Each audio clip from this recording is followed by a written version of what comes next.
अस्सलाम वालेकुम friends, everyday science YouTube channel की एक नई वीडियो में मैं आप लोगों को खुशामदीद कहता हूं। दोस्तों, आज की इस वीडियो में हम 10th क्लास की मैथ की जो न्यू बुक आई है उसकी मश्क नंबर 6.3 का उर्दू मीडियम में सोल्यूशन सीखेंगे। अगर हम मश्क नंबर 6.3 का पहला ही सवाल देखें, वो कहता है कि आप लोगों के पास नुकात ए, बी और सी हैं, इनको मुतसम करके मुसल्लस ए बी सी बनाइए।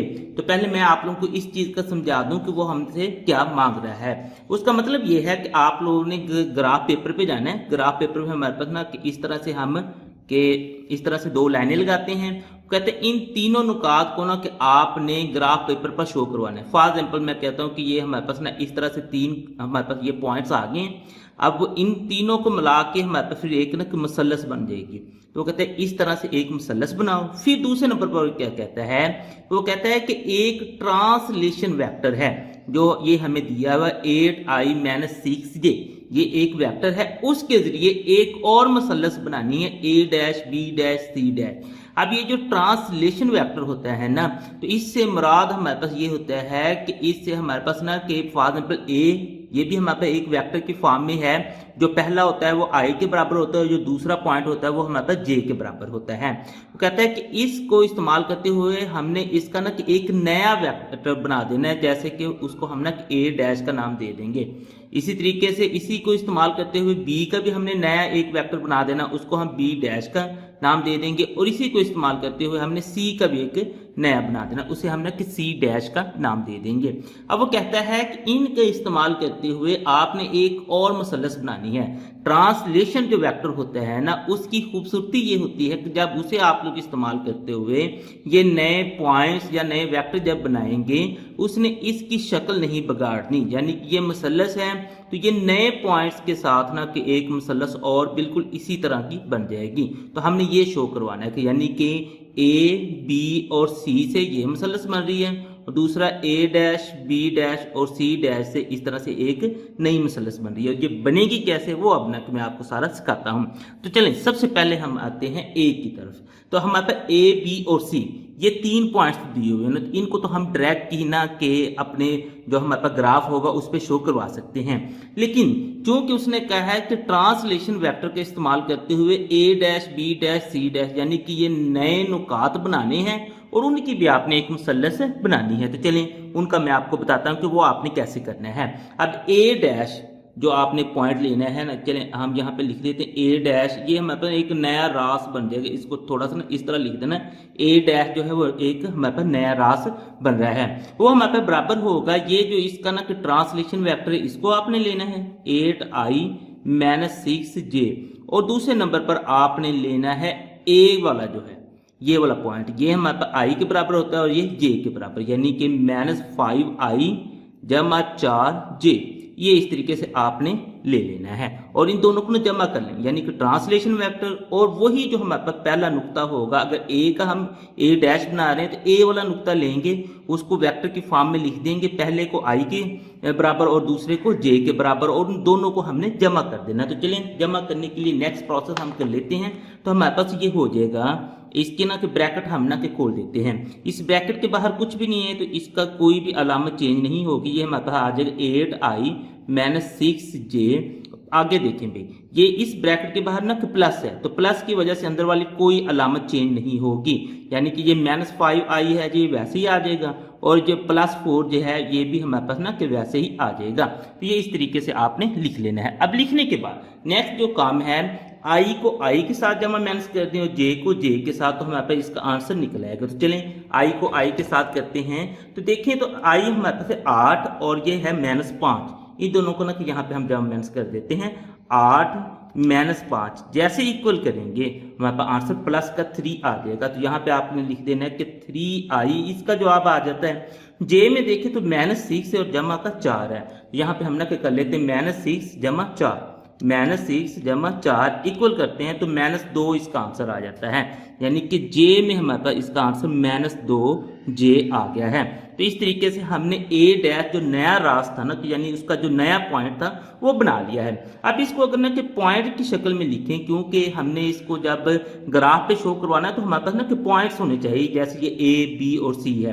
तो ये ए डैश है ना, इसका जो फिर हमारे पास पॉइंट बन जाएगा वो आई का जो हिस्सा होता है वो पहला हमारे पास हो जाता है यानी एक्स एक्सिस पे, और जे का जो हिस्सा होता है वो हमारे पास दूसरे नंबर पर आ जाता है, यानी कि ए डैश का जो फिर हमारे पास पॉइंट बन गया वो 3 है।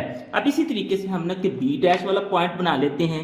उसके लिए यहाँ पे ना कि मैं लिख देता हूँ बी डैश, यानी कि बी डैश जो नया रास हमारे पास बनेगा उसको मैं यहाँ पे लिख देता हूँ। अब इसके लिए भी हमारे पास वही बिल्कुल काम है कि पहले ट्रांसलेशन वेक्टर को लेना है, यानी 8i - 6j इसको ले लेना है, इसको जमा कर देना है हमने जो बी वाला होगा।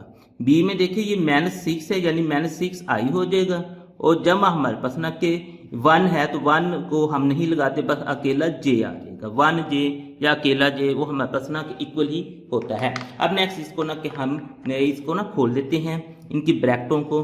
तो इस ब्रैकेट के बाहर देखें तो कुछ भी नहीं है, तो मसलन के प्लस होगा, अंदर वाली कोई भी अलामत चेंज नहीं होगी, तो ये हमारे पास 8i - 6j वैसे ही आ जाएगा इस तरीके से। अब नेक्स्ट हम देखते हैं कि यहाँ पे ये प्लस है, इस प्लस को जब हम अंदर ज़रब देंगे तो कोई भी अलामत चेंज नहीं होगी, यानी कि हमारे पास जवाब आ जाएगा -6i - j, ये उसी तरीके से हमारे पास आंसर आ जाएगा।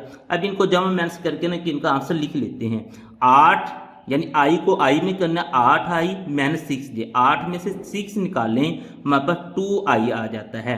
और आगे j में देखें हमारे पास माइनस का 6 है और जमा का 1 है, तो कैलकुलेटर से कर लेते हैं। -6 + 1 इक्वल करेंगे तो -5 आ जाएगा। तो यहाँ पे हमने लिख देना कि -5j। तो इस तरीके से फिर ये जो पॉइंट बनेगा ना बी डैश का वो हमारे पास बन जाएगा 2 - 5। यहाँ पे आपने लिखना है 2 - 5। तो इस तरीके से ए डैश भी हमारे पास निकल आया, बी डैश भी निकल आया। तो बिल्कुल इसी तरीके को इस्तेमाल करते हुए हमने सी डैश को भी निकाल लेना है। तो चलिए यहाँ पे सी डैश यानी कि सी डैश हमारे पास जो नया रास होगा वो यहाँ पे हम ना लिख लेते हैं। तो उसका भी तरीकाकार वही है, पहले ट्रांसलेशन वेक्टर ले लें यानी कि 8i - 6j, और उसको हमने जमा कर देना है इस सी वाले वेक्टर यानी कि -3i, और इसमें भी अगर आप लोग देखेंगे तो 1 है, तो अकेला फिर ना कि हम जमा का j ही लिख देंगे इस तरीके से। अब इसे ना कि हम मजीद जब हल करते हैं, चलें इसी के आगे यहाँ पे हल कर देते हैं। इस ब्रैकेट को ना कि हम खोल देते हैं, इस ब्रैकेट के बाहर कुछ नहीं है, ये हमारे पास वैसे आ जाएगा 8i - 6j। अब नेक्स्ट इस ब्रैकेट के बाहर ना कि प्लस है तो अंदर वाली कोई अलामत चेंज नहीं होगी, यानी कि -3i - j, ये हमारे पास ना कि वैसे ही आ जाएगा। अब इनको ना कि जमा मैंस करके ना कि हम लिख देते हैं। तो यहाँ पे हम ना जमा मैंस करके लिखते हैं, तो 8 में से 3 निकालें तो वो तो 5i आ जाएगा, ये हमने लिख दिया 5i। यहाँ पे देखें तो हमारे पास माइनस का 6 है और जमा का 1 है, इसको कैलकुलेटर से कर लेते हैं ताकि अलामत के साथ आंसर आ जाए। माइनस का 6 जमा का 1 इक्वल करते हैं तो माइनस का 5 आ जाता है। यहाँ पे हम लिख देते हैं कि -5j। तो इस तरीके से अगर आप लोग देखें जो सी डैश हमारे पास पॉइंट बना है वो है 5 और -5, यहाँ पे लिख देते हैं 5 और -5। इस तरीके से हमने ए डैश, बी डैश और सी डैश तीनों पॉइंट्स ले लिए हैं। तो अब हमारी बारी आती है ग्राफ की, कि इन सब पॉइंट्स को ग्राफ पे कैसे शो करना है, तो वो मैं आपको ना सिखा देता हूँ।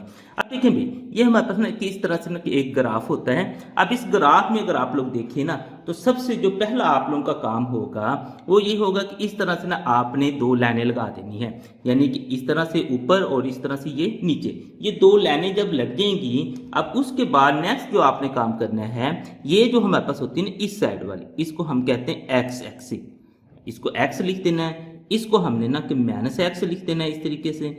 इसको अगर आप लोग देखेंगे तो आपने y लिख देना है, और इसको देखेंगे तो -y लिख देना है इस तरीके से। अब ये इतना का काम आपने करना है, x -x y -y। अब नेक्स्ट देखते हैं कि हमारे पास जो बड़े से बड़ा पॉइंट कितना है। अगर मैं यहाँ पे देखूँ ना तो सबको मिला के तो बड़े से बड़ा जो मेरे पास पॉइंट वो 6 निकल रहा है। तो इसका मतलब है कि हम ना कि 1 से ही जाएं तो हमारे पास ना कि ईजिली यहाँ पे ना कि हम इनको शो करवा सकते हैं। तो हम क्या करेंगे, ये जो है दरमियान वाला पॉइंट, इसको तो हमने 0 कहना होता है, तो इसको मैं ना कि 0 यहाँ पे लिख देता हूँ। आगे एक एक खाना छोड़ कर ना कि मैं 1 की गिनती ना लिखता जाता हूँ, यानी ये 1 हो जाएगा, ये 2 हो जाएगा, ये 3 हो जाएगा, ये 4, ये 5, ये 6, ये 7, ये 8 और ये 9। चलिए बस 9 तक ही काफ़ी है। अब इसी तरीके से इस साइड पे जाएंगे तो फिर माइनस की गिनती आएगी, क्योंकि माइनस एक्स है। तो यहाँ पे हम ना कि माइनस की गिनती लिख देते हैं। तो ये हमारे पास आ जाएगा -1, -2, -3, -4, -5, -6, -7, -8 और -9। चलिए ये भी 9 तक हमने लिख दिया। अब इसी तरीके से ऊपर को जाएंगे तो ये प्लस का y है, तो हम प्लस की गिनती लिखते जाएंगे, यानी कि यहाँ पे 1 आ जाएगा प्लस का, यहाँ पे 2 आ जाएगा, यहाँ पे 3, यहाँ पे 4, यहाँ पे 5, यहाँ पे हमारे पास 6, एक एक खाना छोड़ के हम ना लिखते जा रहे हैं इस तरीके से। तो यहाँ पे भी हमने 9 तक लिख दी। अब यही काम हमने ना इधर भी कर देना है। तो यहाँ पे हमारे पास -1 आ जाएगा, -2, -3, -4, -5, -6, -7, -8 और -9।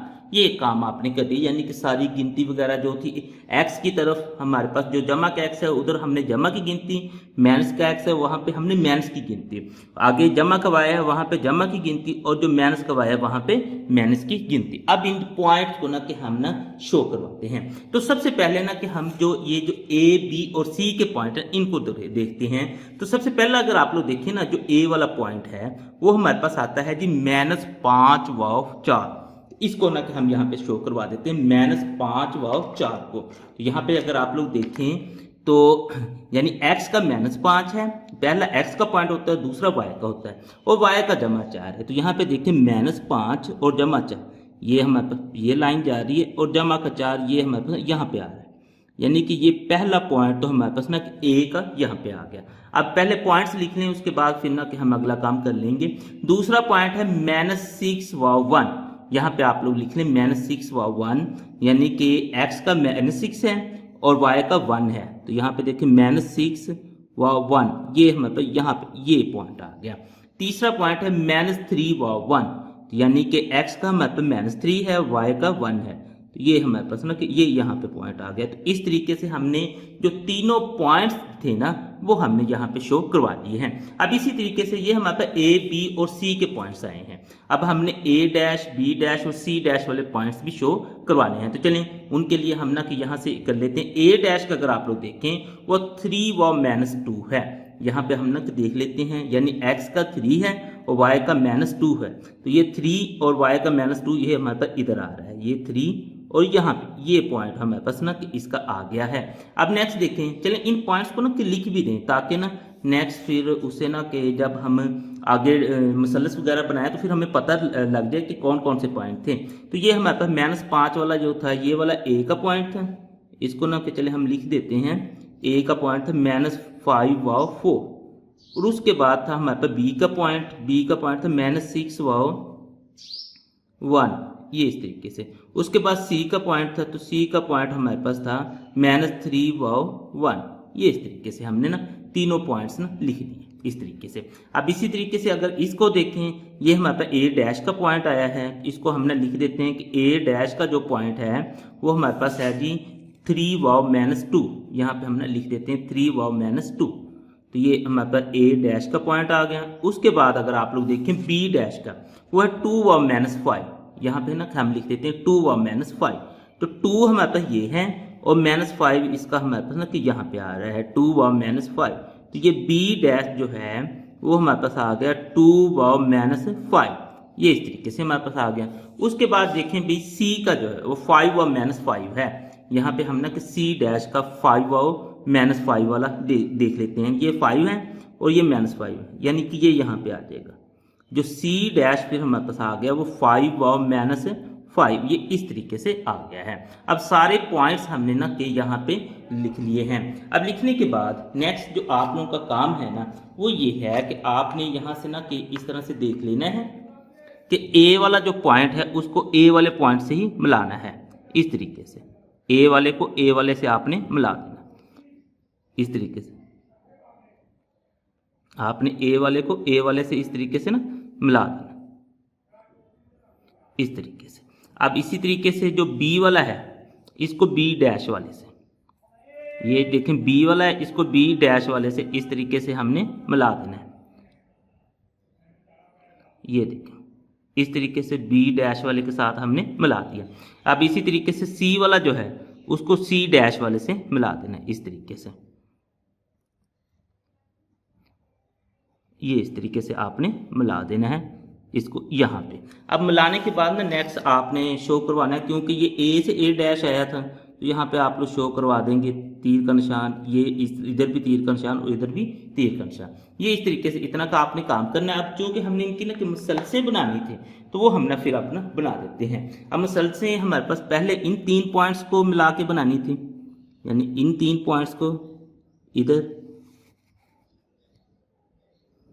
ये वाली हमारे पास ABC मसलस बन जाएगी। इन 3 पॉइंट्स को ना हमने इस तरीके से ना मिला के बना दिया ABC मसलस, ये यहाँ पे हमारे पास बन गई है। अब इसी तरीके से हमने ना कि दूसरी मसलस बनानी थी, वो हमने इन 3 पॉइंट्स को मिला के बनानी है। ये इधर मिल गया, दूसरा हमारे पास ना कि यहाँ पे मिल जाएगा और तीसरा हमारे पास ना कि ये इधर मिल जाएगा। इस तरीके से हमने ना कि पहले ABC मसलस बना ली, A, B और C वाले जो पॉइंट्स उसने दिए हुए थे उनको यूज़ करके, और दूसरे नंबर पर ना कि हमने मसलस बना ली उन्हीं मतलब ट्रांसलेशन वेक्टर का इस्तेमाल करते हुए नए पॉइंट्स निकाल के A डैश, B डैश और C डैश दोनों देखेंगे तो बिल्कुल ना कि आपको सेम मसलसें दिखाई दे रही हैं। तो मज़ीद अगर आप लोग करना चाहें तो इनको ना कि आप लोग शेड भी कर सकते हैं, इस तरीके से शेड कर दें। अब इसको भी आप लोग इस तरह से ना फुली शेड कर दें ताकि बिल्कुल पता चल जाए कि ये आपने ना मसलसें वगैरह बनाई थी। तो इस तरीके से ये आप लोगों का सवाल कंप्लीट हो गया है। मश्क नंबर 6.3 का अगर हम दूसरा सवाल देखें, वो कहता है कि अब आपके पास नुकात हैं A, B, C और D, इनको आपने मुर्तसिम करके अब एक मुरब्बा बनाना है। पिछले सवाल में हमने ना कि मुसल्लस बनानी थी, क्योंकि जो 3 पॉइंट्स थे उनको मिला के हमारे पास मुसल्लस ही बन सकती थी, लेकिन इन 4 पॉइंट्स को ना मिला के हमारे पास एक मुरब्बा बन जाएगा। अब नेक्स्ट वो कहता है कि मुरब्बा चलें आपने बना लिया इन 4 पॉइंट्स को मिलाकर। अब नेक्स्ट वो कहता है कि आपके पास एक ये ट्रांसलेशन वेक्टर है, इसको इस्तेमाल करते हुए आपने बिल्कुल जैसे हमने पीछे A डैश, B डैश और C डैश बनाया था, अब हमने A dash, B dash, C dash और D डैश 4 पॉइंट्स बनाने हैं। इन चारों को मिलाकर एक नया मुरब्बा भी बनाना है। तो चलें सबसे पहले हम ना फिर इन पॉइंट्स को ना कि मालूम कर लेते हैं। तो हम ना सबसे पहले लिखते हैं A डैश जो है वो हमारे पास जो इसमें यहाँ पे ना सिंपल सा लिख देते हैं A डैश, वो एक नया रास फिर हमारे पास बनेगा। वो सबसे पहले तो हमने ट्रांसलेशन वेक्टर को लिखना होता है 9i जमा 7j, उसके बाद प्लस और A वाला जो पॉइंट है इनको ना कि वेक्टर की फॉर्म में लिख देना है। पहला I के बराबर है और दूसरा J के बराबर, यानी कि -6i जम -2j, ये अलामत के साथ ही आएगा, जो इनकी अलामत होगी उसी के साथ इसने आ जाना है। अब इसी तरीके से हमने B डैश, यानी कि दोनों को चले ना हम ना के साथ ही ले लेते हैं। B डैश नया रास जो हमने बनाना है उसमें भी बिल्कुल वही काम करना है कि पहले ट्रांसलेशन वेक्टर लिखेंगे यानी 9i जमा 7j, और उसके बाद प्लस में हमने ना कि B वाला जो है वो हमारे पास -6i -5j, ये हमने ना इस तरीके से ले लेना है। अब इनको ना कि हम हल कर लेते हैं। तो चलें इनको हल करते हैं।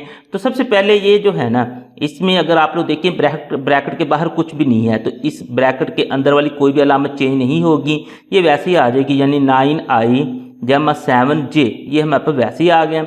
अब इस ब्रैकेट के बाहर देखें तो प्लस है, तो अंदर वाली दोनों अलामतें चेंज नहीं होंगी, ये भी हमारे पास वैसे ही आ जाएंगी, यानी -6i -2j, ये हमारे पास ना कि वैसे ही आ गया है। अब नेक्स्ट इसको मज़ीद जब हम हल करते हैं तो अब इनको हम जमा मैंस कर लेते हैं। तो जमा मैंस करने के लिए कैलकुलेटर ले लेते हैं। तो पहला पॉइंट देखें ना, 9 में से अगर हम 6 निकाल लें, यानी i को i के साथ करना है, वो तो हमारे पास 3i आ गया, ये तो डायरेक्ट ना क्या आ गया।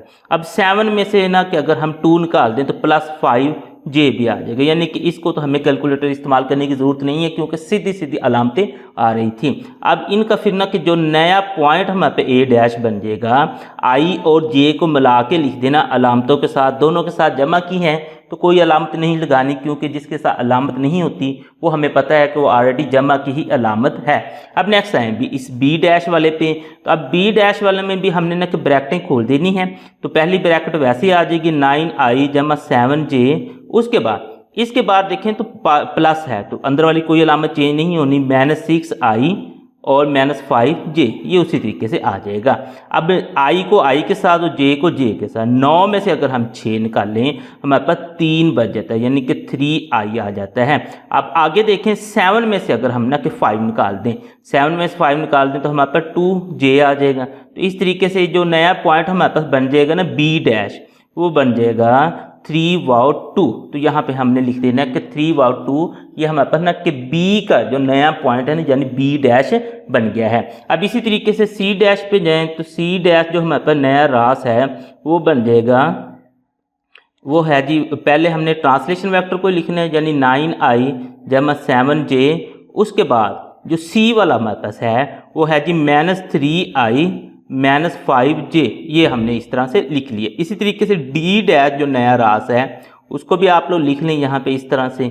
अब इसका भी पहले ट्रांसलेशन वेक्टर यानी 9i जमा 7j लिख लेना है, दरमियान में हमारे पास प्लस ही आ जाएगा, और d वाला जो है -3i -2j, ये इस तरीके से आपने लिख लेना। अब इनको भी हम हल कर लेते हैं, तो हल करके ना इनका आंसर फिर आगे लिखते जाएंगे। अब सबसे पहले यहाँ पे देखें, इस ब्रैकेट के बाहर कुछ नहीं है तो ये उसी तरह से आ जाएगा, यानी 9i जमा 7j, ये वैसे ही आ गया। अब इसके बाहर प्लस है तो अंदर वाली कोई अलामत चेंज नहीं होगी, -3i -5j, ये इस तरीके से आ गया। अब 9 में से ना कि 3 निकाल दें तो वो हमारे पास 6 बच जाता है, यानी कि 6i बच गया। अब 7 में से -5 निकालें, क्योंकि i को i के साथ और j को j के साथ करना है, तो हमारे पास 2 बच जाएगा, यानी 2j। अब इसको अगर हम देखें जो c डैश का फिर हमारे पास पॉइंट बन जाएगा वो 6/2 है, यहाँ पे हम लिख देते हैं 6/2। अब इसी तरीके से इसको अगर आप लोग देखें तो ये आप लोगों के पास 9i तो वैसे ही आ जाएगा, प्लस 7j भी आ जाएगा, और साथ में है जी ये प्लस जो बाहर है, अंदर वाली अलामतें चेंज नहीं होंगी, -3i आ जाएगा और -2j आ जाएगा। अब 9 में से अगर 3 निकाल दें तो हमारे पास 6 बच जाएगा, यानी 6i। 7 में से 2 निकाल दें तो आप लोगों के पास +5j बच जाएगा। तो इस तरीके से जो d डैश हमारे पास नया पॉइंट है वो बन जाएगा 6/5। इस तरीके से आपने a dash, b dash, c dash और d डैश चारों पॉइंट्स जो नए थे वो निकाल लिए हैं। अब ये निकालने के बाद तो सबसे पहले तो हम ना कि a, b, c और d को इस्तेमाल करते हुए एक मुरब्बा बनाएंगे, फिर हम ना कि a dash, b dash, c dash और d डैश को इस्तेमाल करते हुए दूसरा मुरब्बा बनाएंगे। तो चलें हम ना कि इसके लिए ना कि ग्राफ ले लेते हैं। ये ग्राफ मैंने ना कि ऑलरेडी इस पर ना कि नंबरिंग कर ली थी, जो कि हमने ना कि पिछले सवाल में भी की थी, ताकि हमारा टाइम ज़ाया ना हो। तो इस नंबरिंग को इस्तेमाल करते हुए अब हम ना अपना ग्राफ बना लेते हैं। तो सबसे पहले अगर आप लोग देखें ना तो आप लोगों के पास a डैश, b डैश और c डैश आएगा, बल्कि a, b और c आएगा। यानी a में अगर आप लोग देखें आपके पास है जी -6 व -2। तो a अगर आप लोग देखें -6 ये x का पॉइंट होता है, ये y का पॉइंट होता है। तो x में वो कह रहा है -6 और y में कह रहा है -2, यानी -6 ये और ये y का हमारे पास आ जाएगा, यहाँ पे ये वाला पॉइंट हमारे पास बन जाएगा -6 व -2। इसको ना कि मैं यहाँ पे लिख भी देता हूँ ताकि नेक्स्ट हमें याद भी रहे कि ये हमारे पास पॉइंट कौन सा था। अब नेक्स्ट है जी अगला जो पॉइंट है वो है जी -6 व 5, यानी कि x में हमारे पास -6 है और y में -5 है। तो इसी को ले के चलें तो ये यहाँ पे तक आ जाएगा -5 यहाँ पे, यानी कि b का जो पॉइंट हमारे पास आ जाएगा वो है -6 व -5। अब नेक्स्ट चलें भी तीसरा पॉइंट वो है -3 व -5। तो यहाँ पे देख लें भी c का पॉइंट -3 व -5, ये -3 है और ये -5, तो c का पॉइंट आ गया -3 व -5। ये इस तरीके से आपने लिख देना है। d का पॉइंट है -3 व -2, तो ये देख लें भी -3 है ये वाला और -2, ये यहाँ पे हमारे पास ना d का पॉइंट आ जाएगा -3 व -2। तो इस तरीके से a, b, c और d ये चारों पॉइंट्स हमने ना कि यहाँ पे शो करवा लिए इस ग्राफ पेपर पर। अब ये चारों पॉइंट्स शो करवाने के बाद अब हमारी बारी आती है a dash, b dash, c dash और d डैश की। a डैश में देखें तो वो 3 व 5 है, तो यहाँ पे हम ना कि 3 व 5 पे ले जाते हैं, यानी कि x का 3 है और y का 5 है। तो इसी को हम ना कि लेके चलते हैं, ये यहाँ पे हमारे पास ना कि a डैश का पॉइंट आ जाएगा 3 व 5, ये हमने लिख लिया। उसके बाद देखें b डैश का पॉइंट वो है जी 3 व 2, यहाँ पे हमने लिख लेते हैं कि 3 व 2 जन b का जो है ये वाला, इसी को लेके ये यहाँ 3 व 2, यानी कि बी डैश का हमारे पास ना कि पॉइंट आ जाएगा 3/2। अब उससे आगे चलें तो हमारे पास है जी सी डैश 6/2। तो सी डैश को हम ना कि 6/2 यहाँ पे शो करवा देते हैं, ये यहाँ पे आ जाएगा 6/2, यानी सी डैश है जी 6/2।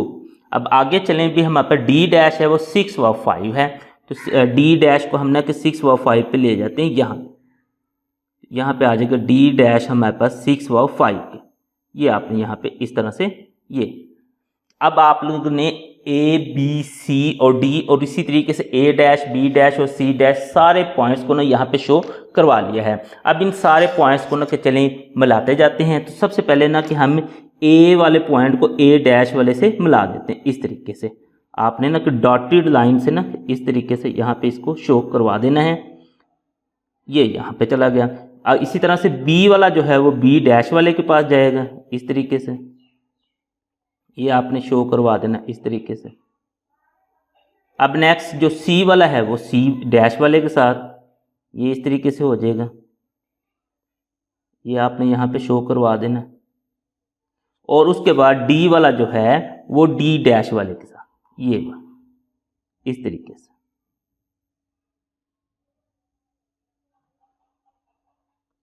ये इस तरीके से आपने सारे पॉइंट्स ना कि शो करवा देने हैं। और पॉइंट्स शो करवाने के बाद ना कि इधर ना कि आपने तीर का निशान भी लगा देना है ताकि पता चले कि ये इस तरफ ना कि पॉइंट्स आए हैं, ये इस तरीके से। अब ना कि इन चारों पॉइंट्स को मिला के पहले ए बी सी और डी के पॉइंट को मिला के हम ना कि एक मुरब्बा बना लेते हैं, यानी इनको मिला के एक मुरब्बा बना लेते हैं, फिर दूसरों को मिला के एक मुरब्बा बना लेंगे। तो चलें इनको ना कि हम मिलाते हैं और मुरब्बा बना लेते हैं। तो यहाँ पे हमारे पास ये मिल गया, उसके बाद ये दोनों मिल गए। नेक्स्ट इसी तरीके से ना कि हमने ये भी मिला लेने हैं और इसी तरीके से हमने ये मिला लें। इस तरीके से ये पहला ए बी सी डी जो है वो हमारे पास मुरब्बा बन गया। अब इसी तरीके से हमने ए डैश बी डैश और सी डैश को मिला के ना कि दूसरा मुरब्बा बना लेना इस तरीके से। इन दोनों को मिलाएं, इन दोनों को मिलाएं और आगे भी हमारे पास ना कि इन दोनों को मिला दें और आगे नेक्स्ट इन दोनों को मिला दें। इस तरीके से आप लोग देखेंगे आपके पास ना कि दोनों मुरब्बे बन गए हैं, यानी ए बी सी डी और ये यहाँ पे बन गया ए डैश बी डैश और सी डैश। अब इनको आप लोग ना के कलरिंग कर सकते हैं, यानी कि इनको अंदर आप लोग ना शेड कर दें इस तरीके से, यानी कि ये पहला आप लोगों के पास मुरब्बा बन गया है और ये दूसरा जो है इसको भी आप लोग शेड कर दें। यानी कि ट्रांसलेशन वेक्टर से अगर आप लोग देखें ना तो बिल्कुल जैसे ए बी सी डी वाला बना था ना, बिल्कुल उसी तरह से हमारे पास ए डैश बी डैश और सी डैश वाला भी मुरब्बा बन गया है। मश्क नंबर 6.3 का अगर हम तीसरा सवाल देखें तो हमारे पास है जी नुकात ए बी सी और डी को मुर्तसिम करके पतंग ए बी सी डी बनाइए।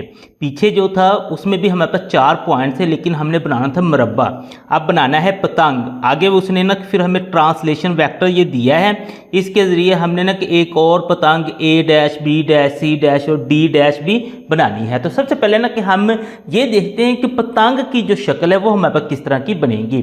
तो आप लोगों के पास जो पतंग की शक्ल बनेगी ना वो कुछ इस तरह से बन जाएगी, ऐसे मसलन कि कुछ थोड़ा बहुत ना कि आगे पीछे हो सकता है, कुछ इस तरह की ना कि हमारे पास शक्ल बनती है, जिस तरह की ना हमारे पास पतंग जो ना कि हम उड़ाने के लिए लेते हैं तो वो इस तरह की ना कि शक्ल बन जाएगी। तो चलें अब इसको ना कि हम हल करते हैं।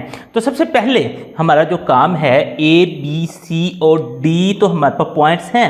अब हमने क्या करना है A dash B dash C dash और डी डैश जो 4 पॉइंट्स हैं वो मालूम करने हैं। तो हम सबसे पहले फिर यहाँ पे लिख लेते हैं ए डैश जो रास है, ए डैश जो हमारे पास नया रास है वो बन जाएगा जी। सबसे पहले तो हमने ये जो ट्रांसलेशन वेक्टर है इसको लिख लेना है 6i - 6j और प्लस उसके बाद हमारे पास ना जो ए वाला पॉइंट है पहला i के साथ दूसरा j के साथ आएगा, -6i हो जाएगा जमा 3j हो जाएगा इस तरीके से। अब इसको ना कि हम हल करके लिख लेते हैं। अब हल करने के लिए हमारे पास ये उसी तरह से आ जाएगा 6i, इसको हमने वैसे लिख देना है -6j, क्योंकि इसके बाहर देखेंगे तो हमारे पास कोई अलामत नहीं है। जब बाहर कोई अलामत नहीं होगी तो ये बगैर अलामत चेंज किए हमारे पास उसी तरह से आ जाएगा। अब इसके बाहर देखें तो आप लोगों के पास प्लस है तो इसमें भी कोई अंदर अलामत चेंज नहीं करनी, -6i और जमा 3j, ये भी हमारे पास उसी तरह से आ जाएगा। अब 6i और -6, यहाँ देखिए जमा का 6 और माइनस का 6, यानी i को हम i में जमा माइनस कर सकते थे, ये जमा का ये माइनस का, ये तो 0 हो गया, यानी कि हम लिख देते हैं कि 0i। उसके बाद यहाँ पे देखिए -6j और प्लस का 3j है, -6 और जमा 3, यहाँ पे ना हम कर लेते हैं -6 जमा 3, जैसे इक्वल करेंगे तो -3 आंसर आ जाएगा, यानी कि -3j, ये इस तरीके से हमारे पास आंसर आ जाएगा। यानी कि जो फिर हमारे पास a डैश नया पॉइंट बनेगा वो 0 व -3 बन जाएगा, यहाँ पे हम लिख देंगे 0 व -3। तो इस तरीके से a डैश जो पॉइंट है वो हमने निकाल लिया है। अब हम चलते हैं b डैश की तरफ, यहाँ पे लिख देते हैं b डैश जो है नया रास वो हमारे पास है जी। इसमें भी सबसे पहले हमने ट्रांसलेशन जो वेक्टर है उसको लिखना है, तो ट्रांसलेशन वेक्टर हमारे पास है जी 6i - 6j, इसको लिख देते हैं 6i - 6j, और दरमियान में हमारे पास प्लस ही आ जाएगा, और उसके बाद ये b वाला जो पॉइंट है वो हमारे पास -6i हो जाएगा और जमा 0j हो जाएगा इस तरीके से। अब इसको ना कि हम मतलब के ब्रैकेट को ख़त्म करके लिख देते हैं ताकि b डैश का पॉइंट हमारे पास बन सके। तो ये 6i और -6j तो हमारे पास वैसे ही आ जाएंगे। अब ये प्लस है तो अंदर वाली अलामतें कोई भी चेंज नहीं होगी, ये उसी तरह से आ जाएगा -6i + 0j, ये इस तरीके से। अब 6i 6 में से 4 निकालें तो हमारे पास 2 बच जाएगा, यानी कि 2i। अब यहाँ पे देखें -6 है और जमा का 0 है, तो आपको चले मैं कैलकुलेटर से दिखा देता हूँ। -6 जमा 0 इक्वल करेंगे तो -6 ही आंसर आ जाएगा, यानी कि -6j हमारे पास आंसर आ जाएगा। अब इसका अगर हम पॉइंट बनाएं तो b डैश हमारे पास बन जाएगा 2 व -6। इस तरीके से हमारे पास a डैश और b डैश 2 पॉइंट्स बन गए हैं। अब इन 2 पॉइंट्स के बाद हम चलते हैं तीसरे यानी c डैश के पॉइंट की तरफ। तो c डैश जो हमारे पास नया रास है वो कुछ हमारे पास इस तरह से बनेगा कि सबसे पहले हमने जो ट्रांसलेशन वेक्टर है 6i - 6j उसको लिख लेना है, उसके बाद प्लस, और जो c वाला पॉइंट है वो हमारे पास -2i और +3j, ये हमने ना इस तरीके से लिख लेना है। अब इनको ना मज़ीद हल करते हैं तो ये हमारे पास जो आप लोगों का पहला है इसके बाहर तो कुछ भी नहीं है अलामत, ये उसी तरह से आ जाएगा, यानी 6i - 6j, ये हमारे पास वैसे आ गए। अब इसके बाहर ना कि प्लस है तो अंदर वाली कोई अलामत चेंज नहीं होगी, तो ये आ जाएगा -2i + 3j, ये उसी तरीके से आ जाएगा। अब इसको ना हल करके लिखते हैं, 6 में से 2 निकालें हमारे पास 4i बच जाएगा, माइनस का 6 है और जमा का 3 है, यहाँ पे हम कर लेते हैं -6 जमा 3 इक्वल करेंगे तो -3 आंसर आ जाएगा। तो यहाँ पे हम लिख लेते हैं कि -3j। अब c डैश जो नया पॉइंट हमारे पास बन रहा है वो 4 व -3 है, तो ये आपने इस तरह से लिख लेना है। अब उससे आगे चलें तो हमारे पास d डैश यानी कि चौथा जो पॉइंट है उसको अब हमने निकालना है, तो यहाँ पे लिख देते हैं d डैश नया जो रास है वो हमारे पास ना कि क्या बनेगा। अब इसमें भी सबसे पहले ट्रांसलेशन वेक्टर यानी कि 6i - 6j ये आपने लिख देना है, और प्लस में आपने चौथा जो इसका ना कि पॉइंट है -4i जमा 4j, ये इस तरीके से लिख देना है। अब इस ब्रैकेट को हम खोलते हैं और इसका ना कि आंसर निकाल लेते हैं। तो ब्रैकेट को खोलें तो आप लोगों का ये तो हमारे पास उसी तरीके से आ जाएगा, क्योंकि जिसके बाहर कुछ नहीं होता तो वो प्लस होता है, तो प्लस ने अंदर वाली कोई अलामत चेंज नहीं करनी। ये भी प्लस है तो इसने भी अंदर वाली कोई अलामत चेंज नहीं करनी, ये हमारे पास ना वैसे ही आ जाएगा इस तरीके से। अब इनको ना कि जमा माइनस करके हम लिख लेते हैं, i को i में 6 - 4 तो मेरे पास बचेगा 2i, तो -6 जमा 4, इसको देखें यहाँ पे हम ना कि देख लेते हैं -6 जमा 4, -6 जमा 4 जैसे इक्वल करेंगे तो -2 आंसर आ जाएगा, यानी कि -2j। अब इसका जो फिर हमारे पास पॉइंट बनेगा ना d डैश वो बन जाएगा 2 व -2। तो इस तरीके से हमने a dash, b dash, c dash और d डैश चारों पॉइंट्स निकाल लिए हैं। अब हमारा काम आता है ग्राफ पे। तो ग्राफ पे पहले हमने a, b, c और d को मुतसिम करना है, यानी कि उसके ऊपर ना कि हमने ड्रा करना है। उसके बाद a dash, b dash, c dash और d डैश, और उनकी ना कि हमने पतंग बनानी है दोनों की। तो चलें, तो ग्राफ मैंने ना कि ऑलरेडी ये इस तरह से थोड़ा सा बना के रखा हुआ है, ये इस तरह से लाइनें लगा लेनी है, और नंबर भी जैसे ना कि हमने पहले सवाल में ना लगाए थे तो ये मैंने पहले लगा लिए ताकि हमारा ज़्यादा टाइम ज़ाया ना हो। तो अब ना कि हमारे जो पॉइंट्स हैं ना उनको ना कि हम यहाँ पे ड्रा करते हैं। तो पहले ही पॉइंट देखें तो वो हमारे पास -6 व 3 है, तो यहाँ पे आप लोग ढूंढे -6 यानी x का -6 है और y का 3 है। तो ये इस तरह से ये पॉइंट ना तकरीबन हमारे पास चल जाएगा ये यहाँ पे। अब देखें x का -6 है और y का 3 है। दूसरा पॉइंट है -4 वाव 0, तो -4 वाव 0 मसलन के x का -4 है और y का 0 है, तो ये यहाँ पे पॉइंट आ जाएगा। तीसरा पॉइंट है -2 वाव 3, ये -2 है और 3 हमारे पास ना कि इसी को आगे लेके चलते हैं, तो ये हमारे पास ना कि 3 पॉइंट है। ये इस तरीके से आप इनको ना कि लिखते भी जाएं ताकि ना कि बाद में फिर हमें ना ये इशू ना हो कि ये कौन सा पॉइंट है दूसरा कौन सा है। तो पहला था -6 वाव 3 ए पॉइंट, उसके बाद बी पॉइंट अगर आप लोग देखें तो वो आप लोगों के पास था -4 वाव 0, वो भी आपने लिख लेना है। इसी तरह से सी पॉइंट था, सी पॉइंट है -2 वाव 3, ये भी आपने इस तरह से लिख लेना है। उसके बाद है चौथा -4 वाव 4, -4 और 4, ये यहाँ पे तकरीबन बन जाएगा। आप लोग ना यहाँ पे जाएं, ये यहाँ पे ये देखिए -4 और y का हमारे पास ना जमा का 4 है, यानी डी जो पॉइंट है वो हमारे पास -4 व 4 इस तरीके से बन गया है। तो इस तरीके से आपने इसके ए बी सी और डी चारों पॉइंट्स ना के ड्रा कर देने हैं। अब बारी आती है ए डैश बी डैश और सी डैश और डी डैश की। तो ए डैश का अगर पॉइंट देखें तो वो 0 व -3 है, यानी कि x का 0 है और y का -3 है, तो ये यहाँ पे हमारे पास ना पॉइंट आ जाएगा। बी डैश वाला अगर आप लोग देखें तो वो है जी 2 व -6, तो यहाँ पे ना हम देखते हैं कि 2 यानी x का 2 है और y का -6 है, ये 2 और ये -6, ये यहाँ पे हमारे पास पॉइंट आ गया। ये ना कि हम लिखते भी जाते हैं, ए का हमारे पास था 0 व -3, ये लिख दिया। बी ए डैश का बल्कि बी डैश का हमारे पास है जी पॉइंट 2 व -6, ये हमने लिख दिया। उसके बाद चलते हैं हम सी डैश पे, वो 4 व -3 है, तो यहाँ पे हम ना कि सी डैश का पॉइंट ना 4 व -3 जो है उसको ड्रा कर लेते हैं। 4 ये है और -3 हमारे पास ना कि ये यहाँ पे, तो ये सी डैश हमारे पास है 4 व -3, ये हमने लिख लिया। उसके बाद है जी हमारे पास डी डैश यानी 2 व -2, तो ये हमारे पास 2 है और ये -2, तो ये डी डैश जो है वो हमारे पास 2 व -2। इस तरीके से आपने ए बी सी डी और उनके डैश जो हैं वो सारे ड्रा कर लिए हैं। अब ये इतना काम करने के बाद नेक्स्ट आपने ए को ए के साथ मिला देना, बी को बी के साथ, सी को सी के साथ। चले अब ए वाला ये जो हमारे पास पॉइंट है इसको हमने इस तरह से ना ए वाले के साथ ही मिला देना इस तरीके से।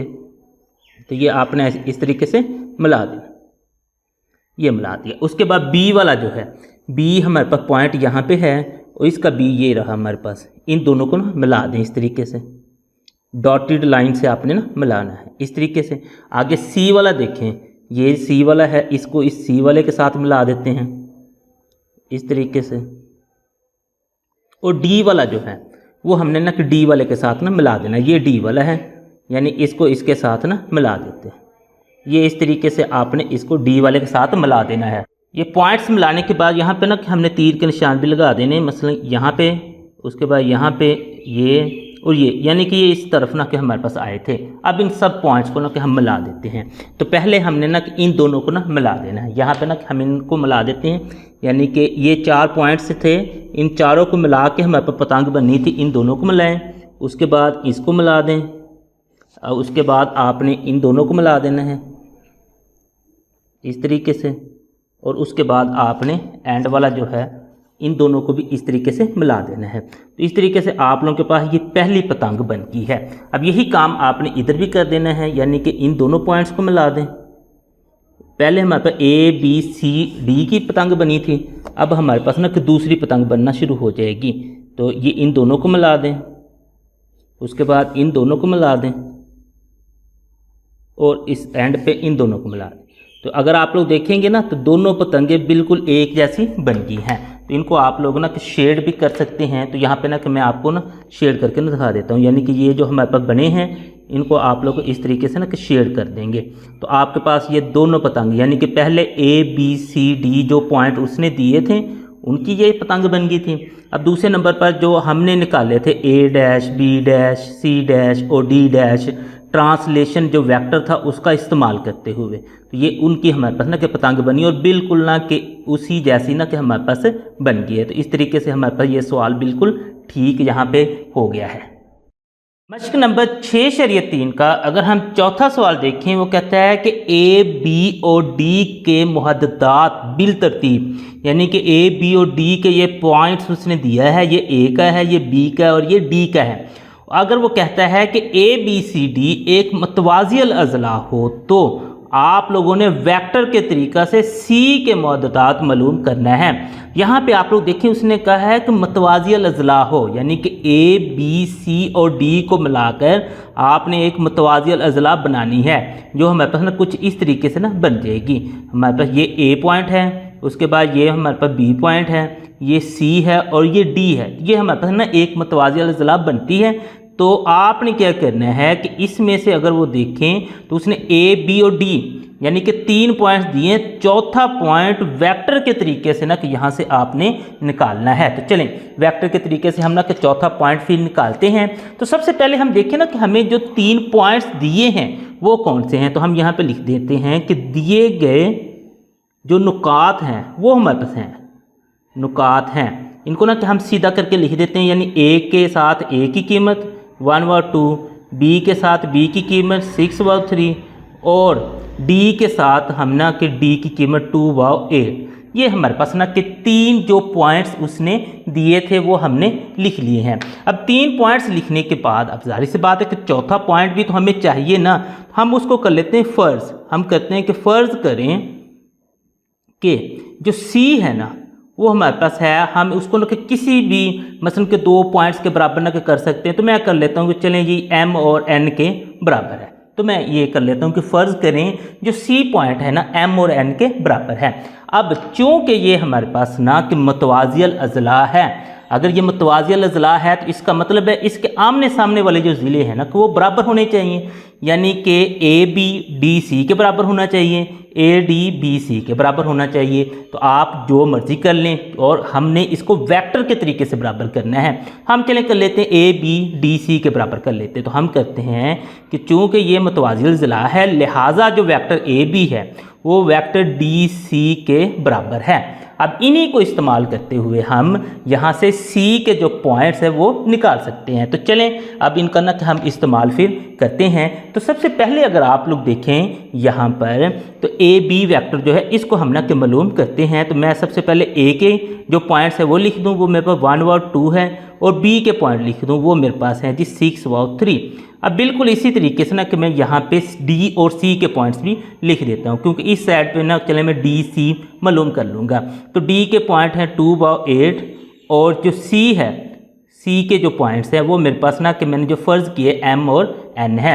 अब चूँकि हमने इन पॉइंट्स को लेकर हमने इनके ना कि वेक्टर्स मालूम करने हैं, तो उसके लिए ना कि हमें x1, y1, x2, y2 की कीमतें चाहिए। अब ये जो पहला पॉइंट है ना, इसका जो पहला होता है वो हमारे पास x होता है, दूसरा y होता है। इसका भी पहला x दूसरा y, इसको हम x1 y1 कर देते हैं, इसको x2 y2 कर देते हैं। तो ये हमारे पास हो जाएगा x1 जो है वो 1 के बराबर है और y1 हमारे पास ना कि 2 के बराबर है। यहाँ पे देखें x2 जो है वो 6 के बराबर है और y2 जो है वो हमारे पास ना कि 3 के बराबर है। बिल्कुल इसी तरीके से इधर चलते हैं, जो x1 है वो हमारे पास 2 के बराबर है और y1 जो है वो हमारे पास 8 के बराबर है। इसी तरीके से x2 जो है वो हमारे पास m के बराबर है और y2 जो है वो हमारे पास n के बराबर है। तो इस तरीके से हमने ये लिख लिया। अब लिखने के बाद नेक्स्ट जो हमारा काम है वो ये है कि अब हमने इन्हीं को इस्तेमाल करके ए बी वैक्टर मालूम कर लेना और डी सी वैक्टर मालूम कर लेना। तो चलिए उन वैक्टर्स को हम ना कि मालूम कर लेते हैं। तो हम देखते हैं कि ए बी जो वैक्टर है फिर वो हमारे पास कुछ बन जाएगा, इसका फिर ना कि वैक्टर निकालने का जो फार्मूला है वो x2 - x1 और ये i और जहाँ पे प्लस आ जाएगा और यहाँ पे y2 - y1 ये हमारे पास ना कि j के बराबर होता है। क्योंकि i जो होता है वो हमारे पास x वाला कंपोनेंट होता है और j जो होता है वो y वाला कंपोनेंट होता है। बिल्कुल इसी तरीके से जो डी सी हमने निकालना है उसका भी फार्मूला तो हमारे पास यही बनेगा x2 - x1। बाकी कीमतें जो हैं वो दोनों के अलग-अलग से दर्ज हो जाएंगी। तो ये हमने इसका भी फार्मूला यहाँ पे लिख दिया इस तरीके से। तो ये हमने ना लिख लिया, इतना तो काम कर लिया। अब इनकी ना कि कीमतें हम ना यहाँ पे दर्ज कर देते हैं। तो चलें सबसे पहले ना कि हम ए बी की तरफ आते हैं और यहाँ पे इनकी ना कि कीमतें दर्ज करते हैं, यानी ए बी जो वेक्टर है उसको हम ना कि मालूम करते हैं। तो x2 अगर देखें तो x2 हमारे पास है जी 6 के बराबर और x1 बराबर है जी 1 के। तो यहाँ पे मैंने कीमतें दर्ज कर दी हैं। इसी तरीके से y2 अगर देखें वो 3 के बराबर है और y1 देखें वो 2 के बराबर है और ये हमारे पास ना कि j आ जाएगा। अब a b जो फिर वेक्टर है वो हमारे पास कुछ इस तरह से बन जाएगा, 6 में से 1 निकाल लें तो हमारे पास 5 आ जाएगा यानी 5i, और इसमें 3 में से 2 निकाल लें तो हमारे पास 1 बचेगा यानी अकेला j। तो इस तरीके से ए बी जो वेक्टर है वो हमारे पास इसके बराबर आ गया है। अब हम चलते हैं डी सी वाला जो वेक्टर उसकी तरफ। तो इसमें अगर आप लोग देखें x2 जो है उसकी कीमत दर्ज करें वो हमारे पास m के बराबर है, x1 की कीमत देखें तो वो हमारे पास ना कि 2 के बराबर है। यहाँ पे कीमतें दर्ज कर दी। उसके बाद देखें y2 की कीमत n है और y1 उसकी कीमत हमारे पास y1 की 8 है। यहाँ पे हमने 8 दर्ज कर ली और ये j वेक्टर है। अब इसको मज़ीद हल करें तो ये हमारे पास ना कि आ जाएगा, बल्कि हल करने से हमारे पास वही आ जाएगा m-2। इसको तो आगे हम ना कि जमा माइनस तो कर ही नहीं सकते, तो बस यही हमारे पास इसका आ जाएगा। अब चूँकि हमारे पास ना कि ये एक मुतवाज़ी अज़ला है तो यहाँ पे ना कि फिर हम ना कि एक फ़िक्रा लिख देते हैं। चूँकि ए बी सी डी जो है ABCD एक मुतवाज़ी अज़ला है, लिहाजा ये हमारे पास ना कि ए बी जो वेक्टर है वो बराबर है डी सी वेक्टर के, यानी कि ये दोनों वेक्टर हमारे पास ना कि बराबर हैं। अगर ये वेक्टर बराबर हैं तो फिर आप लोग देखें कि हमारे पास ना कि ये कुछ इस तरह से हो जाएगा, 5i यानी ए बी वाला जो वो हम लिख देते हैं 5i जमा j बराबर हो जाएगा जी m-2i और जमा n-8j। ये इस तरीके से आप लोगों के बराबर हो जाएगा। अब यहाँ पे ना कि हम i वाले को i वाले के साथ कंपेयर कर सकते हैं और j वालों को j वाले के साथ ना कि कंपेयर कर सकते हैं। तो यहाँ पे फिर हम ना कि लिख देते हैं कि तरफैन में i और j का मुआजना करने से, हम ना यहाँ पे फिर लिख देते हैं मुआजना करने से, यानी कि i और j को ना कि हमने कंपेयर कर देना है। जब इनको हम कंपेयर करेंगे ये जो हमारे पास m-2 है i वाला, ये इस i वाले 5 के बराबर हो जाएगा। बस इसको ना सीधा करके लिख देते हैं, m-2 हमारे पास बराबर हो गया जी 5 के। और नेक्स्ट देखिए n-8 जो है ये बराबर हो जाएगा जी j वाला, j के साथ कुछ भी नहीं है तो वो हमारे पास 1 होता है। ये इस तरीके से हमारे पास हो गया। अब इसको ना कि मज़ीद हल करें m और n की कीमतों के लिए, तो m की कीमत हमारे पास निकल आएगी, ये 2 उधर जाके जमा का हो जाएगा, 5 जमा 2 हो जाएगा, तो m बराबर हो जाएगा जी 7 के, यानी m की कीमत तो हमारे पास 7 निकल आई। इसी तरीके से n की कीमत निकालते हैं, ये माइनस का है तो उधर जाके ये जमा का हो जाएगा, तो n बराबर हो जाएगा 8 और 1 9। तो इस तरीके से हमारे पास m और n की कीमतें निकल आई हैं। तो m और n की जब कीमतें हमारे पास निकल आई तो फिर हम ना कि यहाँ पे लिख सकते हैं कि लिहाजा जो हमारे पास ना कि c जो है ना वो m हमारे पास पहला पॉइंट था और n दूसरा पॉइंट है, मतलूबा मुहद्ददात है। यहाँ पे हम ना लिख देते हैं, बस ये इतना एंड पे लिख देना है, यानी कि सी की कीमत निकालनी थी वो हमने निकाल ली है पॉइंट की शक्ल में। मशक नंबर 6/3 का अगर हम 5वां सवाल देखें तो कहता है कि मुतवाज़ी अज़ला ABCD में 2 मुखालिफ अज़ला के जो वेक्टर्स हैं वो DC इसके बराबर है और AB इसके बराबर है। तो आप लोगों ने वेक्टर के तरीक़ा से साबित करना है कि मुखालिफ अज़ला जो हैं, यानी कि ये दोनों जो मुखालिफ अज़ला हैं वो मकदार में बराबर हैं और एक दूसरे के ना कि मतवाज़ी हैं। ये बिल्कुल जैसे ना कि हमने पिछला किया था उसमें भी हमारे पास ना कि इस तरह से मुतवाज़ी अज़ला ही आई थी। जैसे फॉर एग्जांपल मैं आपको यहाँ पे ना कि ड्रा करके ना दिखा देता हूँ। ये इस तरीके से वो कहता है कि ABCD हमारे पास है, ये A है, ये B है, ये हमारे पास C है और ये D है। अब यहाँ पे वो कहता है कि आप लोगों के पास ना कि ये एक मुतवाज़ी अज़ला है, इसमें ना AB और DC उन दोनों की ना उसने कीमतें दी हैं। आपने बस ये साबित करना है कि ये दोनों जो है ना मकदार में बराबर हैं। मतवाज़िल अज़ला जो होती है हमारे पास उसकी आमने सामने वाली जो साइड्स होती हैं वो बराबर होती हैं। इसका मतलब है कि ये बराबर है, ये हमने एक तो ये साबित करना है।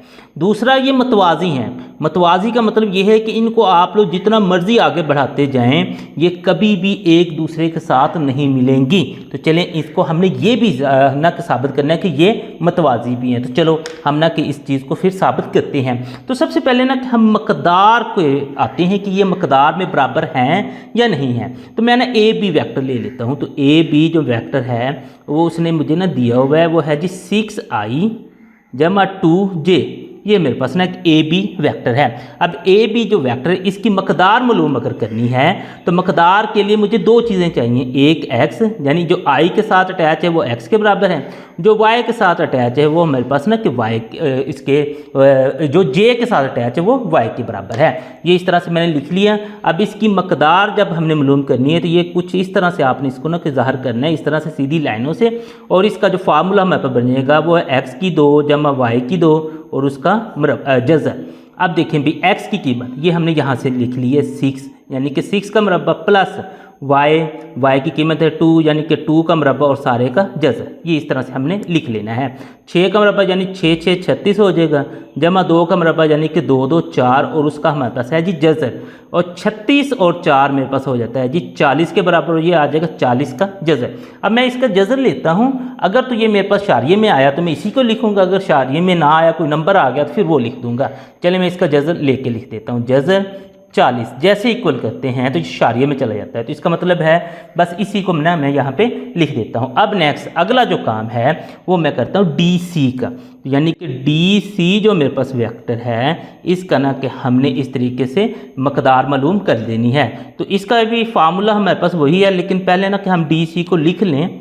डी सी हमारे पास जो वेक्टर है वो बराबर है -6i - 2j के, ये हमारे पास इसके बराबर है। अब इसकी भी हमने ना कि मकदार मालूम करनी है, तो चलिए मकदार मालूम करते हैं। तो पहले हमें x की कीमत चाहिए, जो i के साथ अटैच है वो -6 वो हमारे पास x के बराबर हो गया, और जो j के साथ अटैच है वो मेरे पास ना कि y के बराबर यानी कि -2 हो गया। तो चलें अब इसका ना कि हम फार्मूला लिख देते हैं। डी सी की जब मकदार मालूम करनी है तो इसको हमने इस तरह सीधी लाइनों से ज़ाहिर करना है, और ये बराबर हो जाएगा जी x की 2 जमा y की 2 और सारे का जज़र। तो x की जगह इसकी कीमत दर्ज करें यानी -6 इसका मुरब्बा प्लस में हमारे पास y की कीमत यानी -2 का मुरब्बा इस तरीके से और इसका जज़र, ये हमने यहाँ पे लिख देना है। अब -6 का मुरब्बा यानी कि माइनस का जब हम मुरब्बा लेंगे तो माइनस तो हमारे पास ख़त्म होगी, क्योंकि जब जुफ्त उसकी ताकत आ जाती है माइनस ख़त्म हो जाएगी, इसमें भी हो जाएगी और इसमें भी। अब 6 का मुरब्बा यानी 6 6 36 आ जाएगा, जमा 2 का मुरब्बा 2 2 4 आ जाएगा, 36 और 4 मेरे पास आ जाएगा जी 40, यानी कि जो डी सी इसका जब हमने ना मकदार मालूम की तो वो हमारे पास ना कि 40 आ गई। अब अगर आप लोग गौर करें, आप लोगों के पास है जी ये ए बी इसकी मकदार और डी सी इसकी मकदार, तो ये दोनों ना के बराबर हैं। तो यहाँ पे ना कि फिर हम लिख सकते हैं कि जो ए बी है वो बराबर है जी उसकी मकदार डी सी के। तो पहली चीज़ हमने बस यही साबित करनी थी कि क्या इनकी मकदारें बराबर हैं या फिर नहीं है। तो यहाँ पे फिर आप लोग एक फ़िक्रा भी लिख सकते हैं, जो मसलन यहाँ से ना कि फिर हमारे पास साबित होता है, जो साबित करती है कि मुखालफ जो सिमतें हैं ना एक दूसरे के, जो मुखालफ हैं, ये मुखालफ थी ना, एक नीचे थी एक ऊपर थी, मुखालफ सिमतें हमारे पास मकदार में बराबर हैं, या अद्दी कीमत कह दें या मकदार कह दें, मकदार में बराबर है। चलें पहला जो चीज़ थी वो हमारे पास ना कि प्रूफ हो गई है। लेकिन दूसरे नंबर पर उसने ये भी कहा था कि आपने यही भी साबित करना है कि ये मतवाज़ी भी हैं। मतवाज़ी साबित करने के लिए पहले ना कि मैं इनको ना आप लोगों के पास यहाँ पे लिख के दिखा दूँ कि ए बी जो वेक्टर है वो मेरे पास है जी 6i जमा 2j के बराबर है, और दूसरे नंबर पर जो डी सी वेक्टर है ये वाला जो उसने हमें ना सवाल में दिया वो बराबर है 6i - 2j। जब आपने इनको मतवाज़ी साबित करने के लिए जाना है तो उसके लिए सबसे पहला जो काम है आपने यहाँ से ना कि एक वेक्टर को लेना है जहाँ से आप लोग ना कि कोई चीज़ ना कि कॉमन निकाल सकें। चलिए मैं ना किस डी सी को लेता हूँ ताकि ना कि वो इसके बराबर कर सके, तो मैं डी सी को ले लेता हूँ। तो डी सी जो है वो मेरे पास है जी -6i - 2j। तो यहाँ से ना कि मैं -1 को कॉमन निकाल लेता हूँ। इस माइनस ने अंदर वाली अलामतें चेंज कर देनी है, 1 से तो कोई फ़र्क नहीं पड़ेगा। तो यानी कि हमारे पास ये आ जाएगा जमा का होके 6 का आई और ये जमा का होके 2j, ये इस तरीके से। यहाँ पे देखेंगे ना DC हमारे पास हो गया -1 इंटू इसके बराबर। अब नेक्स्ट ये जो अगर आप लोग देखें ये AB आप लोगों के पास 6i जमा 2j है, तो यहाँ पे हम लिख सकते हैं कि जो DC हमारे पास वेक्टर है ना, यहाँ पे आप लोग लिखते जाएं, DC जो वेक्टर है वो -AB वेक्टर के बराबर है। 1 अब लगाने की ज़रूरत नहीं है, तो आप लोग यहाँ पे ना कि लिख सकते हैं कि DC जो है वो -AB के बराबर है। अब यहाँ से अगर आप लोग देखें तो हम यहाँ पे फिर लिख लेते हैं कि चूँकि हमारे पास जो DC है ना वो बराबर है लैम्डा AB के। जो DC वेक्टर है वो हमारे पास ना कि लैम्डा AB, जहाँ पे ना कि जो लैम्डा है ना वो हमारे पास बराबर है -1 के। लिहाजा जो फिर हमारे पास से वेक्टर जो हैं DC और जो AB हैं वो मतवाज़ी हैं। जब इस तरह से हो जाए ना तो उनको हम ना कि मतवाज़ी कह सकते हैं। तो ये भी हमने यहाँ पे लिख देना है। तो इस तरीके से इस सवाल के दोनों जो जूस थे वो आप लोगों के पास सॉल्व हो गए हैं। मश्क नंबर 6.3 का अगर हम छठा सवाल देखें, हमारे पास है जी नुकात A, B और C। वो कहता है कि एक मसलस बनाते हैं वेक्टर की अर्दी कीमत को इस्तेमाल करते हुए। अर्दी कीमत या फिर जो वेक्टर की मकदार होती है वो दोनों एक ही चीज़ें होती हैं। आप लोगों ने ये तस्दीक करनी है कि ये जो मसलस इन तीनों पॉइंट से बनेगी ना ABC, वो एक मुतसाविल स्कैन मसलस है। अब सबसे पहले हमें ये पता होना चाहिए कि ये मुतसाविल स्कैन मसलस होती क्या है। तो यहाँ पे ना कि मैं आपको ना कि एक मसलस से ना कि ये यहाँ पे ना कि बना के ना दिखाता हूँ। फॉर एग्जाम्पल ये हमारे पास ना एक मसलस है, इसको ना कि इसके पॉइंट A, B और C, ये आप लोगों के पास ना कि 3 पॉइंट्स हैं। अगर ये मुतसाविल स्कैन मसलस है तो इसका मतलब है इसकी कोई से 2 साइड्स आपस में बराबर होंगी, या AB AC के बराबर होगी, या AC BC के बराबर होगी, या BC AB के बराबर। यानी कि तीनों आपने ना के साइड्स मालूम करनी है वेक्टर का इस्तेमाल करते हुए, उनकी आप लोगों ने अद्दी कीमतें निकालनी है। अगर कोई से 2 अद्दी कीमतें आपस में बराबर हो गई तो इसका मतलब ये होगा कि आप लोगों के पास ये जो मसलस है वो एक मुतसाविल स्कैन मसलस है। तो लिहाजा यहाँ पे ना कि फिर आप लोग ये लिख लें कि दिए गए जो हमारे पास नुकात हैं ना, यहाँ पे हम लिख देते हैं कि दिए गए नुकात हैं तो वो हमारे पास है जी A, वो 1/2 है, और B हमारे पास 4/6 है, और जो C है वो हमारे पास 7/2 है। ये इस तरीके से हमारे पास हैं। अब यहाँ पे एक और चीज़ भी आप लोग लिख लें कि AB, उसके बाद है जी BC और जो AC है, AB BC और हमारे पास ना AC जो है वो हमारे पास ना कि मुसल्लस जो बनेगी ना, तो वो हमारे पास ना कि मुसल्लस की साइड्स कह लें या मुसल्लस के इज़ला कह लें, जो भी आपने यहाँ पे कहना है ये आपने यहाँ पे लिख लेना है। अब हमने क्या करना है कि AB भी मालूम करना है, BC भी मालूम करना है, AC भी, और उनकी ना कि अद्दी कीमतें भी हमने मालूम करनी है। तो हम ना कि एक साइड से स्टार्ट होते हैं, AB को लेंगे तो पहले इसका वेक्टर भी मालूम कर देंगे और साथ में ना कि हम इसकी अद्दी कीमत भी, फिर इसी तरह से BC की और फिर इसी तरह से AC की, और एंड पे हम ना कि कंपेयर कर देंगे। अगर तो ये कोई से 2 बराबर हो गई तो ये मुतसाविल स्कैन मसलस होगी, अगर ना होगी तो ये नहीं होगी। चलें हम ना कि स्टार्ट हो जाते हैं जी AB से। तो यहाँ पे ना कि हम AB से फिर ना कि स्टार्ट होते हैं। तो हम ना यहाँ पे लिख लेते हैं कि जो AB है ना, तो उसके ना कि पहले तो पॉइंट्स ले लें। AB जो हमने मालूम करनी है, A और B के पॉइंट्स वो हमारे पास 1 और 2 A के पॉइंट्स हैं, और B के अगर आप लोग पॉइंट देखें वो 4 और 6 है। अब सबसे पहले हमने ना कि AB वेक्टर मालूम करना है, तो उसके लिए यहाँ पे देखें जो पहला पॉइंट है इसमें से x1 हमारे पास 1 के बराबर आ जाएगा और y1 2 के बराबर आ जाएगा। इसी तरीके से x2 जो है वो हमारे पास 4 के बराबर आ जाएगा और y2 जो है वो आप लोगों के पास 6 के बराबर आ जाएगा। इस तरीके से अब नेक्स्ट आप लोगों का काम है कि AB जो वेक्टर है उसको मालूम करना। AB जो वेक्टर मालूम करना है, फिर उसके लिए ना कि फार्मूला हमारे पास ना कि वो सब के लिए एक ही चलेगा, यानी कि x2 - x1 और ये हमारे पास i के, उसके बाद है जी प्लस y2 - y1, ये हमारे पास ना कि j के, ये इस तरीके से आप लोगों के पास ये फार्मूला है। अब इनकी ना की कीमतें दर्ज कर दें। x2 की जो कीमत है वो आप लोगों के पास 4 है और x1 की कीमत 1 है, तो ये कीमतें दर्ज कर दी, ये i के बराबर आता जाएगा।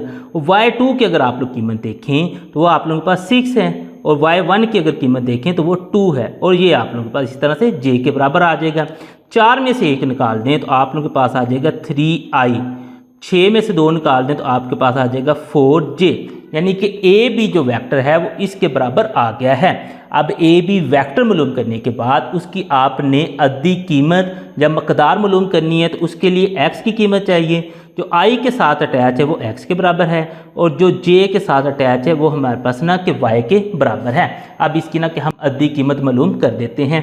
तो ए बी की जो अद्दी कीमत होगी उसको हमने इस तरह से ज़ाहिर करना होता है सीधी लाइनों से। उसका फार्मूला होता है x की 2 जमा y की 2 और सारे का जज़र।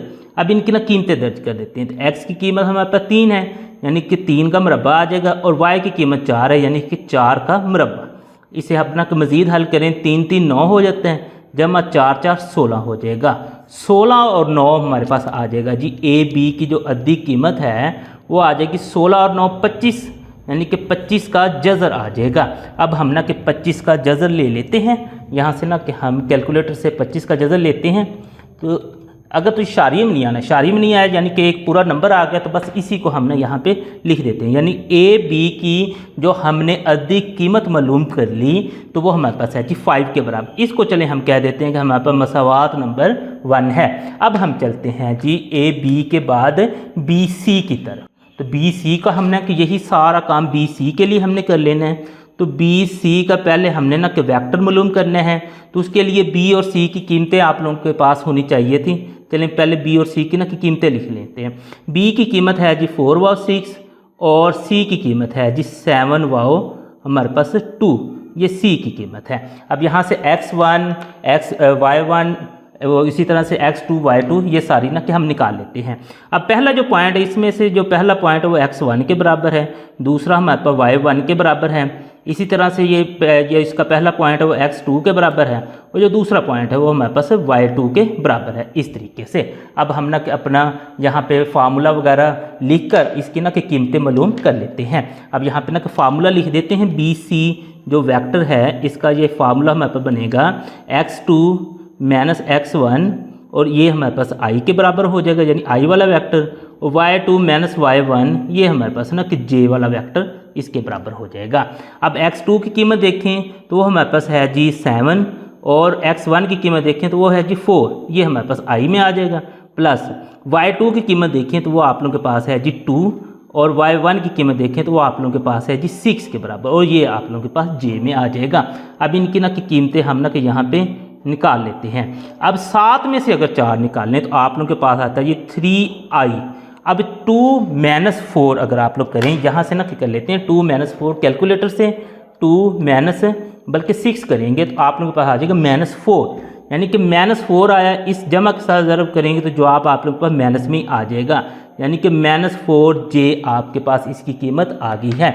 अब इसकी कीमत निकालने के बाद अब इसकी हमने अद्दी कीमत निकालनी है, तो अद्दी कीमत के लिए हमें x और y की कीमतें चाहिए होती हैं। यहाँ से जो i के साथ अटैच है वो x के बराबर है और जो आप लोगों के पास j के साथ अटैच है वो y के बराबर है, यानी कि -4 अलामत के साथ यहाँ पे लिखना होता है। अब इसकी अद्दी कीमत के लिए हमने इसको ना किस तरह से सीधी लाइनों से ज़ाहिर करना है और उसका फार्मूला होता है x की 2 जमा y की 2 और सारे का जज़र। अब यहाँ पे कीमतें दर्ज कर देते हैं। x की कीमत हमारे पास 3 है यानी कि 3 का मुरब्बा और जमा में हमारे पास आ जाएगा -4 का मुरब्बा यानी कि ये। अब 3 का मुरब्बा यानी 3 3 9 हो जाएगा और 4 का मुरब्बा माइनस तो ख़त्म हो जाएगी इस मुरब्बे की वजह से, 4 4 16। अब इसका जज़र लेंगे तो आप लोगों के पास ये आ जाएगा बी सी की जो अद्दी कीमत है वो हमारे पास आ जाएगी 16 और 9 25, यानी 25 का जज़र, और 25 का जज़र आप लोगों के पास हो जाता है जी 5 के बराबर। इसको हम कह देते हैं जी मसावात नंबर 2। अब मसावात नंबर 1 यानी ए बी जो हमने निकाला था ना वो हमारे पास ना कि 5 के बराबर था और बी सी हमने निकाला तो ये भी 5 के बराबर है। तो इसका मतलब ये हुआ कि ये दोनों साइड्स हमारे पास बराबर है, तो लिहाजा तीसरी साइड हमें निकालने की ज़रूरत ही नहीं है। तो यहाँ पे फिर ना कि हम लिख देंगे कि यहाँ पे एक छोटा सा फिक्रा लिख देंगे, चूँकि ये जो हमारे पास ना कि ए बी जो है, ए बी की अद्दी कीमत हमारे पास बराबर है जी बी सी की अद्दी कीमत के, लिहाजा ये जो पॉइंट्स हैं ना ए, बी और सी एक मुतसाविल स्कैन मुसल्लस बनाते हैं। हम यहाँ पे लिख देते हैं मुतसाविल स्कैन मुसल्लस बनाते हैं, यहाँ पे हम ना लिख देते हैं।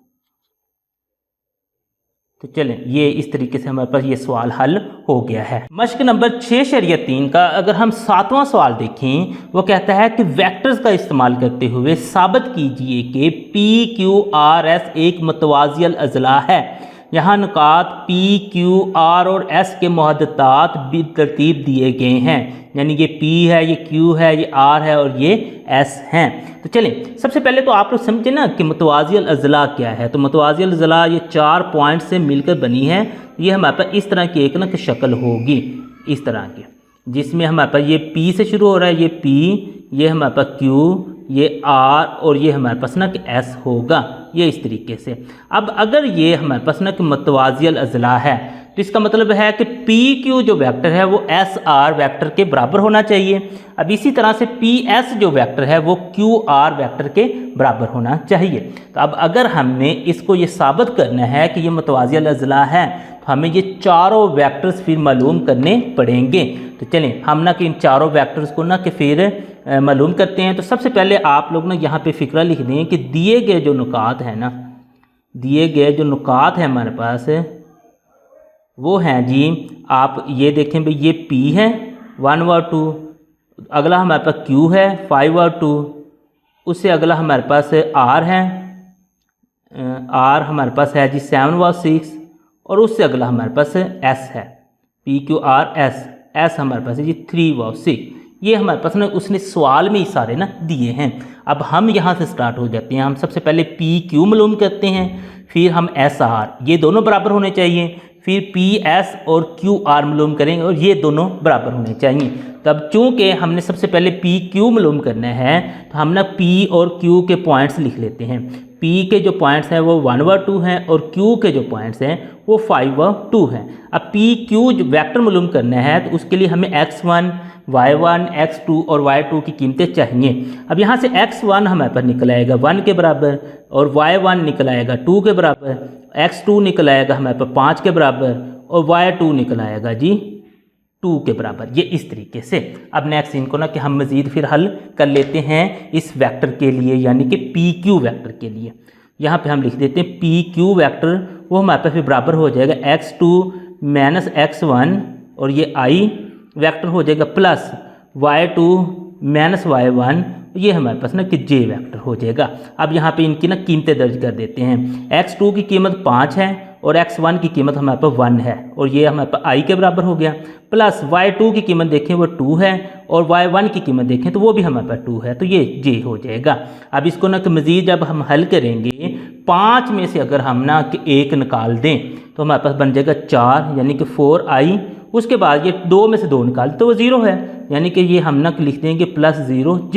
ये इस तरीके से आप लोगों के पास पी क्यू जो वेक्टर है वो ना कि निकल आया है। इसको चले हम कहते हैं कि ये मसावात नंबर हमारे पास 1 है। अब पी क्यू के बाद हमारे पास दूसरा नंबर था एस आर का, तो चलें एस आर वेक्टर निकालते हैं। तो यहाँ पे फिर हमें एस और आर की कीमतें चाहिए। तो एस की जो हमारे पास ना की कीमत है वो है जी 3 व 6, और उसके बाद है जी आर, और उसकी कीमत है हमारे पास 7 व 6। तो यानी कि इसको आपने यहाँ पे लिख लेना है। अब लिखने के बाद नेक्स्ट यहाँ से भी हमने x1, y1, x2 और y2 की कीमतें निकाल लेनी है। तो x1 यहाँ से आप लोग देखेंगे तो वो 3 के बराबर है, y1 देखेंगे तो वो 6 के बराबर है, x2 देखेंगे तो वो हमारे पास 7 के बराबर है, और y2 देखेंगे तो वो हमारे पास ना कि 6 के बराबर है। ये इस तरीके से एस आर हमारे पास ना कि निकलता जाएगा। अब नेक्स्ट इसको ना कि हम मज़ीद हल करते हैं। तो एस आर जो हमारे पास वेक्टर है वो कुछ इस तरह से बराबर हो जाएगा x2 माइनस x1, फार्मूला हमारे पास वही है, ये i के और प्लस y2 माइनस y1, और ये आप लोगों के पास ना j के, ये इस तरीके से। अब इनकी ना यहाँ पे कीमतें दर्ज कर देते हैं। तो अब कीमतें दर्ज करते हैं जी। सबसे पहले x2 की कीमत देखते हैं, वो हमारे पास 7 के बराबर है, और x1 की कीमत देखते हैं तो वो 3 के बराबर है। तो ये हमारे पास i वेक्टर हो जाएगा, प्लस y2 की अगर देखें तो वो 6 के बराबर है, और y1 की भी देखें तो वो भी 6 के बराबर है। तो ये आप लोगों के पास j के बराबर हो जाएगा। अब 7 में से 3 निकालें तो वो 4i आ जाएगा। 6 में से 6 निकालें तो वो आप लोगों के पास 0j हो जाएगा। तो इस तरीके से इसको कह देते हैं कि ये हमारे पास मसावात नंबर 2 है। अब इस तरीके से आपने मसावात नंबर 1 और 2 निकाल ली है। और अगर आप लोग देखें भी ना PQ और जो PSR है ये दोनों ना बराबर भी हैं। ये 4i + 0j, ये भी 4i + 0j है। चलें, ये जो आमने सामने वाली थी 2 ये तो हमारे पास बराबर हो गई हैं। अब नेक्स्ट चलते हैं हम अगली 2 साइड्स की तरफ। तो उनको लिए भी हम ना कि सबसे पहले ना कि देखें तो हमारे पास आ जाएगी, उससे अगली जो साइड आएगी वो है PS। उसके लिए हमें ना कि P और S की फिर कीमतें चाहिए। यहाँ पे ना कि फिर हम लिख देते हैं सबसे पहले P के पॉइंट है 1 व 2। P के बाद हमारे पास थे S, यानी इसके पॉइंट S के, तो S के पॉइंट हमारे पास निकलते हैं 3 व 6। इसमें से भी बिल्कुल उसी तरह से हम ना कि X1 Y1 X2 Y2 ये सारे निकाल लेते हैं। तो X1 1 के बराबर, Y1 हमारे पास 2 के बराबर, X2 3 के बराबर और Y2 जो है वो हमारे पास ना कि 6 के बराबर है। ये इस तरीके से हमने निकाल ली हैं। अब निकालने के बाद चूँकि हमने PS जो है वेक्टर इसको मालूम करना है तो हमारे पास आ जाएगा X2 - X1, ये I वेक्टर हो जाएगा, प्लस Y2 - Y1 ये हमारे पास ना कि J वेक्टर हो जाएगा इस तरीके से। अब इनकी ना हम कीमतें दर्ज करते हैं। X2 की कीमत देखें तो वो 3 है और X1 की कीमत देखें तो वो 1 है, ये I आ जाएगा, प्लस Y2 की कीमत देखें वो 6 है और Y1 की कीमत देखें तो वो 2 है और ये J वेक्टर हो जाएगा। अब 3 में से 1 निकालें तो 2I हो जाएगा, और 6 में से 2 निकालें तो 4J हो जाएगा। तो इस तरीके से इसको हम क्या देते हैं, मसावात नंबर 3। तो ये हमारे पास ना PS जो उसकी साइड है वो भी वेक्टर की फॉर्म में हमने निकाल ली है। अब PS निकालने के बाद हम अगली साइड पे चलते हैं जो कि QR के बराबर होती है। यहाँ पे आप लोग देखें Q जो पहले इसका पॉइंट ले लें वो हमारे पास है 5 और 2, और उसके बाद ना कि Q के बाद हम ना R का पॉइंट लेते हैं जो कि 7 व 6 है। यहाँ से बिल्कुल वही सारी कीमतें निकाल लेते हैं, X1 X2 और ये सारी जो हैं।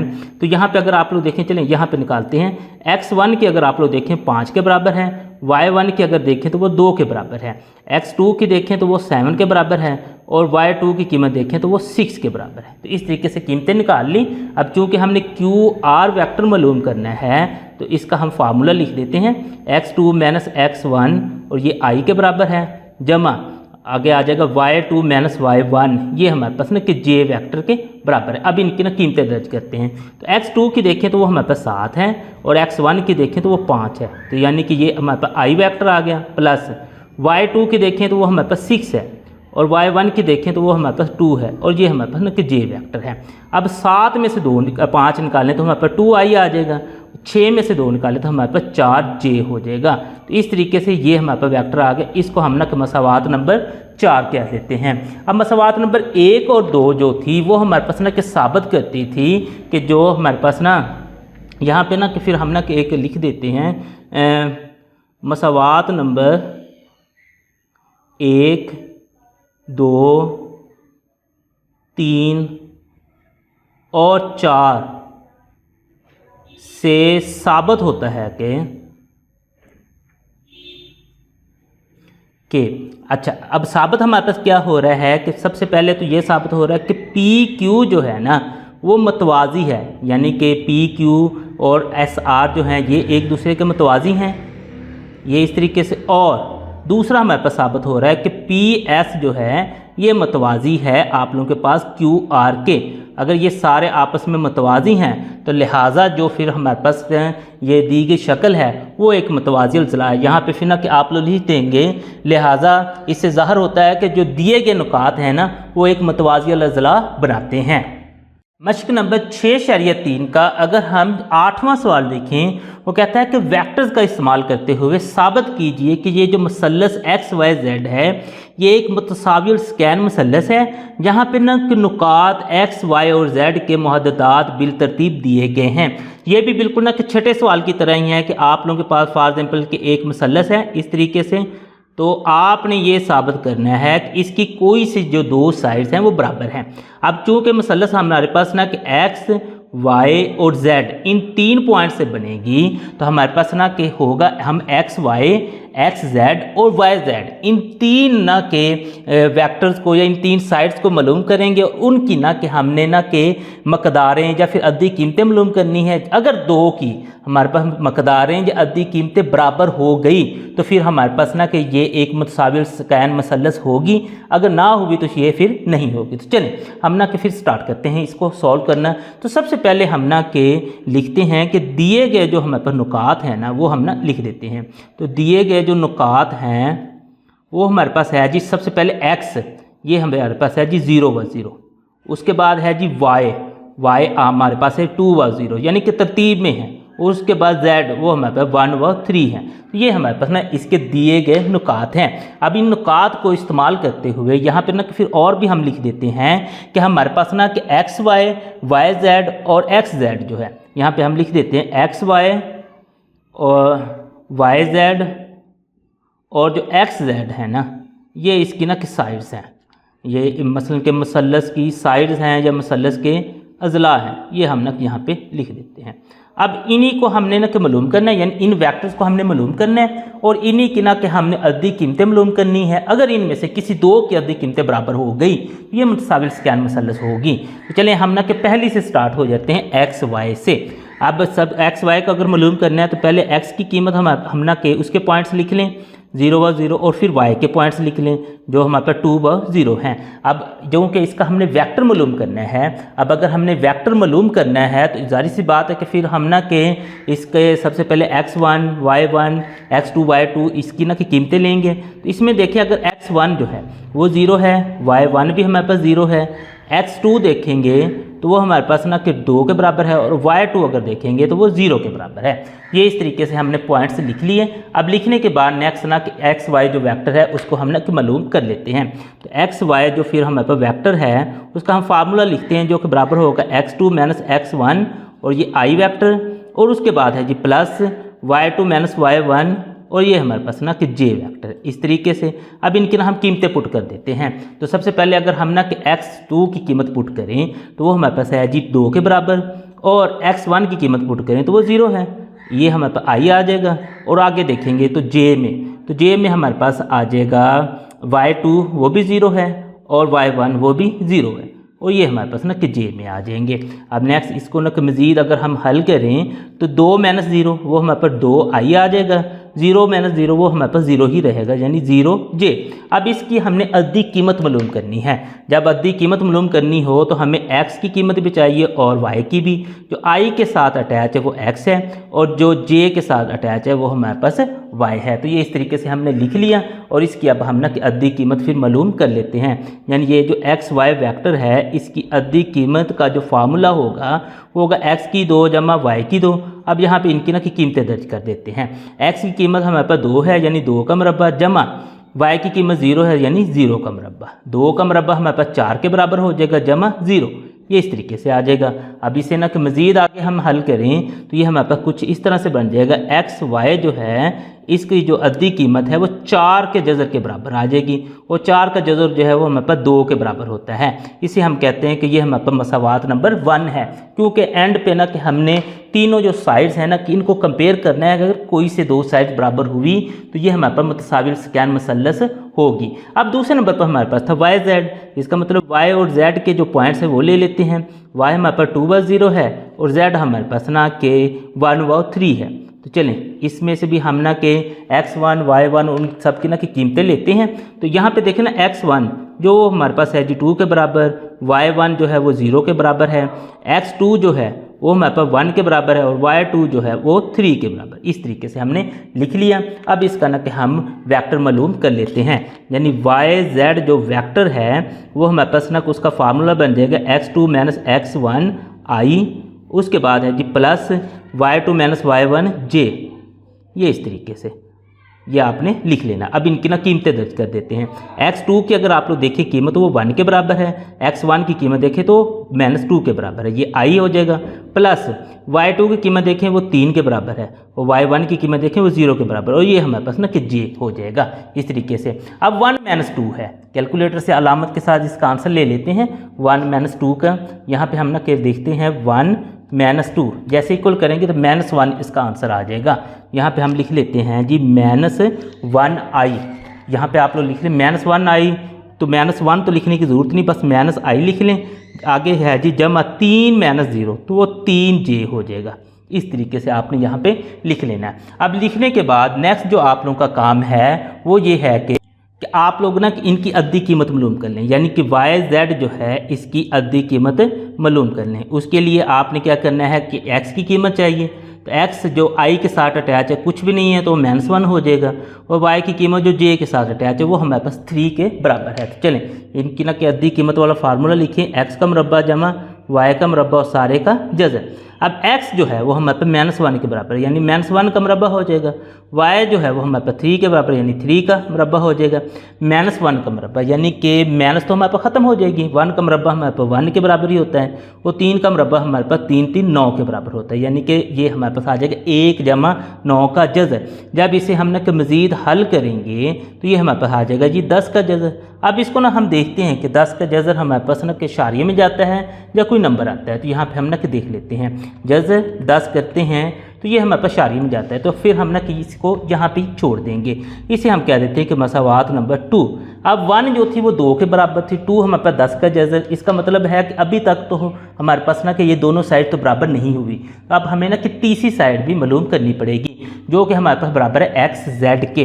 इसका मतलब x की कीमत लें जो कि हमारे पास है जी x के जो पॉइंट 0 है, और उसके बाद z के, तो z हमारे पास 1 व 3 है, यानी इनको हम ना के लेते हैं। अब यहाँ से भी हमने x1 y1 वो सारी कीमतें मालूम करनी है, तो x1 0 है, y1 भी हमारे पास ना कि 0 है, यानी कि ये x1 ये y1, ये x2 हमारे पास 1 है, और जो y2 है वो हमारे पास ना कि 3 है। यानी इस तरह से ये पॉइंट्स हमने निकाल लिए। अब निकालने के बाद अपना फार्मूला लिखते हैं XZ, ये हमने ना कि वेक्टर मालूम करना है, तो वो बराबर हो जाएगा x2 माइनस x1, ये i वेक्टर हो जाएगा। उसके बाद प्लस y2 माइनस y1, ये हमारे पास ना कि j वेक्टर हो जाएगा। अब यहाँ पे इनकी ना कि कीमतें दर्ज कर देते हैं। अब यहाँ पे कीमतें दर्ज करते हैं, x2 की जो कीमत है वो 1 है और x1 की कीमत वो 0 है, तो ये हमारे पास i आ जाएगा। उसके बाद है जी y2, उसकी कीमत हमारे पास 3 है, और y1 की जो कीमत है वो 0 है, और ये हमारे पास ना कि j हो जाएगा। अब 1 में से 0 निकालने तो हमारे पास 1 यानी कि i के बराबर ही आ जाएगा, जब 3 - 0 करें तो वो 3 यानी कि 3j के बराबर आ जाएगा। ये इस तरीके से हमारे पास आ गया है। अब आने के बाद चूँकि हमने इसकी ना कि अद्दी कीमत मालूम करनी है, तो हमें x की कीमत चाहिए और y की कीमत भी चाहिए।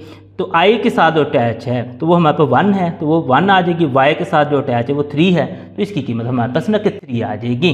अब इसकी ना कि हम अद्दी कीमत मालूम कर लेते हैं, तो वो हमारे पास आ जाएगा XZ जो है इसकी जो अद्दी कीमत आएगी वो है जी x का मुरब्बा जमा y का मुरब्बा और उसका जज़र। x का मुरब्बा यानी 1 का मुरब्बा जमा y का मुरब्बा यानी कि 3 का मुरब्बा और उसका जज़र।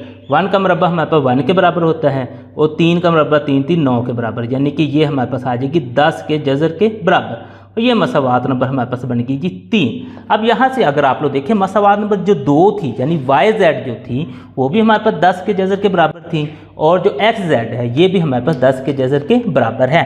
तो लिहाजा यहाँ पे फिर हम लिख देंगे, चूँकि हमारे पास जो है जो YZ है इसकी अद्दी कीमत बराबर है XZ की अद्दी कीमत की, तो लिहाजा जो हमारे पास ना कि XY जो Z है ना ये एक मुतसाविल स्कैन है, XYZ एक मुतसाविल स्कैन मुसल्लस है, ये हमने यहाँ पे लिख देंगे मुतसाविल स्कैन मुसल्लस है, यहाँ पे हमने लिख देना। ये इस तरीके से ये सवाल आप लोगों के पास पूरा हल हो गया है।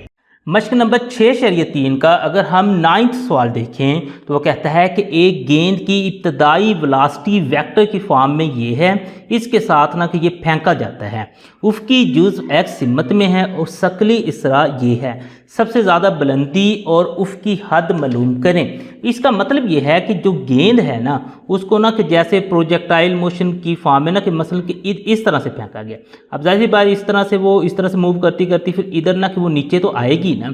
अब वो कहता है कि ये है, अब उसके वो कहता है कि जो उसका ना कि उफ़क़ी जुज़ है वो x सिमत में है, यानी कि ये x सिमत में है, और शकली इसरा यानी कि उस पर ना कि जो ज़मीन की जो ग्रेविटेशनल एक्सेलरेशन है उसका ये वेक्टर है। तो आप लोगों ने सबसे ज़्यादा बुलंदी जो ये तय करती है वो मालूम करनी है, और उसकी उफ़क़ी हद मालूम करनी है। तो चलें अब हम ना कि ये स्टार्ट करते हैं। तो सबसे पहले देखिए ना, इब्तदाई वेलोसिटी जो है वो हमें दी है। तो यहाँ पे हम लिख देते हैं कि इब्तदाई वेलोसिटी जो चीज़ें हमें उसने दी है ना वो लिख दें। सबसे पहले ये वेक्टर की फॉर्म में है, ये है जी 10i + 20j, ये हमारे पास इस तरह से है। अब यहाँ से ना कि हम v इसी वेक्टर का x कंपोनेंट और y कंपोनेंट निकाल सकते हैं। यानी कि इसका अगर हम x कंपोनेंट निकालें जो कि हमारे पास आ जाएगा इस i के बराबर यानी कि 10, और y कंपोनेंट निकालें तो वो हमारे पास आ जाएगा जी 20 यानी j के जो साथ अटैच होता है। x कंपोनेंट भी हमने निकाल लिया और y कंपोनेंट भी निकाल लिया। अब इसके बाद अगर आप लोग देखें ना, उसने एक और चीज़ दी है g, यानी कि एक्सलेरेशन जो है वो हमें दिया है। वो कहता है कोई 0i - 10j के बराबर है, ये इस तरीके से। अब ये तो आप लोगों को ना उसने ना कि सिंपल सा दे दिया वेक्टर की फॉर्म में। तो जी की जब हमने ना कि इसको फार्मूले में यूज़ करना है तो जी की हमें ना कि अद्दी कीमत चाहिए। तो अद्दी कीमत निकालने के लिए यहाँ से हम ना कि एक्स और वाई की कीमतें निकाल लेते हैं। एक्स हमारे पास 0 हो जाएगा और वाई अगर देखें तो -10 के बराबर होगा। अब फार्मूले में हम ना कि पुट करते हैं जी की अद्दी कीमत के लिए, तो वो एक्स का मरबा जमा वाई का मरबा हो जाएगा। तो एक्स का मरबा यानी कि एक्स की जो कीमत है 0 का मरबा, तो जमा -10 यानी y का मरबा, इस तरीके से और उसका जज़र है। अब आगे इसी को अगर हमने कि मज़ीद हल करें तो जी की अद्दी कीमत यानी कि उसको हम इस तरह से लिख सकते हैं, 0 का मरबा हमारे पास 0 के बराबर होगा और 10 का मरबा हमारे पास 100 के बराबर होता है। जब इसको हम हल करते हैं 0 जमा 100 यानी कि 100 का जज़र ही आएगा, और जो 100 का जज़र होता है वो हमारे पास 10 के बराबर होता है। यानी कि जी की जो अद्दी कीमत हमारे पास निकली वो 10 है। अब हमने जो चीज़ें मालूम करनी है, सबसे पहले वो कहता है कि सबसे ज़्यादा जो बुलंदी है ना वो हमने मालूम करनी है। तो यहाँ पे हम लिख लेते हैं कि भाई सबसे ज़्यादा जो बुलंदी है वो हमने मालूम करनी है, ये लिख लेते हैं। तो बुलंदी को ना h से ज़ाहिर करते हैं और इसको हमने ना मालूम करना है। अब h का जो फार्मूला फिर हमारे पास है ना वो हमारे पास है इसकी ना कोई बुलंदी मालूम यानी प्रोजेक्टाइल मोशन की फॉर्म में बुलंदी मालूम करने के लिए जो फार्मूला है ये आपने याद रखना है, vy और बटे में हमारे पास है जी 2g के, ये हमारे पास इसका फार्मूला। vy देखेंगे तो वो 20 के बराबर है और 2 हमारे पास कांस्टेंट है, और ये अगर आप लोग देखेंगे जो g है तो ये g जो है वो हमारे पास बराबर हो जाएगा जी, यहाँ पे आप लोग देखेंगे तो ये ना ये थोड़ा सा आपने देखना है कि वी वाई का ना हमारे पास मरबा है और बटे में हमारे पास 2 × g के साथ ना के g की जो कीमत हमने निकाली थी वो 10 है। तो ये 20 का भी फिर मरबा हो जाएगा। 20 का मरबा यानी कि ये कैलकुलेटर से हम ना कि मालूम कर सकते हैं कि 20 का मरबा हमारे पास किसके बराबर होता है, यानी 20 को 20 से हम ज़रब देंगे तो आंसर 400 आ जाएगा। तो ये आपने लिख लेना है कि ये 400 आ गया, और बटे में देखें कि 10 को 2 से ज़रब दें तो हमें 20 के बराबर आ जाएगा। यानी जो h होगा वो हमारे पास 400/20 है। इसको आप लोग ना तकसीम कर लें, 400 तकसीम आप लोग 20 पे करेंगे तो इसका आंसर 20 मीटर आ जाएगा। तो ये आपने यहाँ पे लिख देना 20 मीटर। अब इस फार्मूले को ना आप लोग डायरेक्ट याद कर लें, वैसे तो इसकी डेरिवेशन होती है यानी कि इसको ना कि हम डिराइव कर सकते हैं, जो हमारे पास हरकत की मसावातें होती हैं तो वो एक लंबा काम है। जस्ट आप लोग ना इसको डायरेक्ट याद कर लें, यही ना कि आप लोगों के पास ना कि आसान तरीका है। अब उसके बाद देखें तो वो कहता है उफ़ की हद को मालूम करना है। जो उफ़ की हद है ना वो हमारे पास होती है r के बराबर। इसको अब हमने हल करना है। जो इसका फार्मूला होता है ना वो है जी vx को आपने ज़रब दे देनी है t से। अब यहाँ पे जो t होता है ना t, अब डायरेक्ट तो देखेंगे तो t दिया ही नहीं है, तो t नहीं दिया, लेकिन इसका ना कि हमारे पास इसका भी फार्मूला होता है वो बराबर होता है 2vy और बटे में हमारे पास ना कि g आ जाता है, यानी 2vy वेक्टर बटे में g आ जाता है। अब इनकी ना कि हम कीमतें जहाँ पे ना पुट कर देते हैं। अब vx की अगर आप लोग देखिए कीमत है वो तो 10 के बराबर है, तो ये आपने 10 पुट कर ली, उसके बाद 2 आप लोगों के पास वैसे आ गए, और vy जो है वो आप लोगों के पास 20 के बराबर है, और बटे में g जो है ये भी आप लोगों के पास 10 के बराबर है, तो ये भी आपने पुट कर लेना है। अब ऊपर नीचे अगर कोई चीज़ कटती है तो उसे काट दें, तो ये 10 इस 10 के साथ कट गया। 20 को 2 से ज़रब दें तो आप लोगों के पास आ जाएगा जी 40, यानी कि जो उसकी हद है ये 40 मीटर बनती है। मश्क नंबर 6/3 का अगर हम 10वां सवाल देखें, वो कहता है कि एक कार वेलोसिटी वेक्टर v बराबर है 30j के साथ एक लूप में दाखिल होती है और वेलोसिटी जो वेक्टर है v-30i के साथ बाहर निकलती है। बताइए वेलोसिटी वेक्टर में क्या तब्दीली आई। अब यहाँ पे देखें ना कि इब्तदाई जो वेलोसिटी इसकी, यहाँ पे हम लिख देते हैं कि जो उसकी इब्तदाई वेलोसिटी जिसके साथ ना वो लूप में एंटर हुआ था वो हमारे पास है जी v, और ये हमारे पास बराबर है 30j के। ये इस तरीके से उसने बताई, ये इसकी वेलोसिटी इब्तदाई वेलोसिटी थी। और आखिरी जो वेलोसिटी जिसके साथ में कि वो बाहर निकला है वो हमारे पास है जी आखिरी वेलोसिटी, वो बराबर है जी v वेक्टर डैश, वो 30i के बराबर है। तो ये हमारे पास इसके बराबर है। अब हमने मालूम क्या करना है कि आप लोग ये बताएं कि वेलोसिटी वेक्टर में क्या तब्दीली आई, या दूसरे लफ्ज़ों में हम कह सकते हैं कि वेलोसिटी में जो तब्दीली है ना ये हमने ना कि मालूम करनी है। अब वेलोसिटी में जो तब्दीली होती है इसको हम डेल्टा v से ज़ाहिर करते हैं और ये हमने ना मालूम करनी है। चलिए हम इसको मालूम करते हैं। ये जो डेल्टा v यानी कि जो वेलोसिटी में तब्दीली आती है वो हमारे पास बराबर होती है आखिरी वेलोसिटी यानी v डैश माइनस इसकी इब्तदाई वेलोसिटी यानी v। अब अगर हम देखें v डैश वो हमारे पास बराबर है 30i के, तो हमने यहाँ पे लिख देते हैं कि 30i उसकी इब्तदाई वेलोसिटी है और उसकी जो बल्कि आखिरी वेलोसिटी है, और जो उसकी इब्तदाई वेलोसिटी है वो 30j है। तो ये माइनस में आ जाएगी 30j। तो इस तरीके से ना कि इसमें जो वेलोसिटी की तब्दीली आई है ना वो हमारे पास बराबर है 30i माइनस 30j के। मश्क नंबर 6.3 का अगर हम 11वां सवाल देखें, वो कहता है कि एक हवाई जहाज़ की हवाई रफ्तार ये है और क्रॉस विंड ये है। आपने हवाई जहाज़ की मजमूई वेलोसिटी मालूम करनी है और उसकी अद्दी कीमत भी मालूम करनी है। तो सबसे पहले ना कि हम लिखते हैं कि उसकी जो हवाई रफ्तार है वो कितनी है।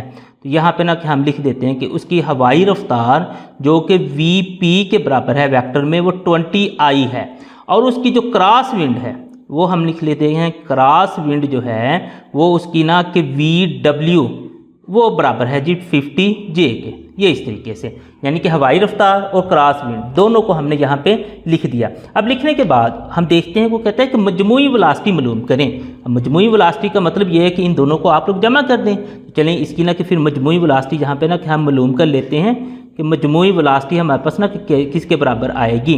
तो इन दोनों को ना हम जमा करते हैं यानी 20i जमा 50j। अब देखें आई में जमा होता है जे में, तो ये अलग-अलग है तो लिहाजा इसको मज़ीद हम जमा तो नहीं कर सकते। अब मजमूई वेलोसिटी तो हमारे पास यही आ गई। अब मजमूई वेलोसिटी मालूम करने के बाद अगला जो हमारा काम है कि इसकी अद्दी कीमत मालूम करनी है। तो चलें अद्दी कीमत के लिए हमें क्या चाहिए x, यानी कि जो हमारे आई के साथ अटैच है वो x के बराबर है और जो हमारे पास j के साथ अटैच है वो y के बराबर है। अब हमारे पास x और y दोनों आ गया है। इनको इस्तेमाल करते हुए हम इसकी ना कि अद्दी कीमत मालूम कर सकते हैं। तो चलें इसकी फिर ना कि हम अद्दी कीमत मालूम करते हैं। यहाँ पे चलें ना हम लिख देते हैं कि इसकी जो अद्दी कीमत है ना वो फिर हमारे पास बनेगी x का मरबा जमा y का मरबा और सारे का जज़र। अब x का मरबा यानी 20 का मरबा हो जाएगा जमा y का मरबा यानी कि 50 का मरबा हो जाएगा और सारे का जज़र। अब इन 20 का मरबा यानी 20 को 20 से ज़रब दे दें। यहाँ पे आप लोग 20 ज़रब 20 इक्वल करेंगे तो आप लोगों का आंसर आ गया जी 400। यहाँ पे लिख दें 400 जमा आप लोगों के पास आ जाएगा 50 का मरबा यानी 50 को 50 से ज़रब दे दें। यहाँ पे आप लोग दें 50 ज़रब 50, जैसे इक्वल करेंगे तो 2500 के बराबर आ जाएगा। तो यहाँ पे आप लोग लिख देंगे 2500 और इसका ये जज़र है 2500 जमा आप लोगों के पास 400 है तो ये आ जाएगा जी 2900 का जज़र। अब इसका जो जवाब है ना पीछे वो शारिये में दिया हुआ है, तो आप लोग सिंपल इसका जवाब जो शारिये में बनता है उसको लिख दें। तो अगर आप 2900 का जज़र लेंगे ना 2900 का, वो हमारे पास बराबर आ जाएगा 53 शारिया, आगे वो चलता जा रहा है, बस शारिये के बाद 2 पॉइंट लिख दें 53.85। यहाँ पे हम ना कि फिर लिख देंगे 53.85 और अद्दी कीमत जो है उसको ना कि हम इकाइयों में लिख देंगे। इसका जवाब आ जाएगा 53.85 इकाइयाँ।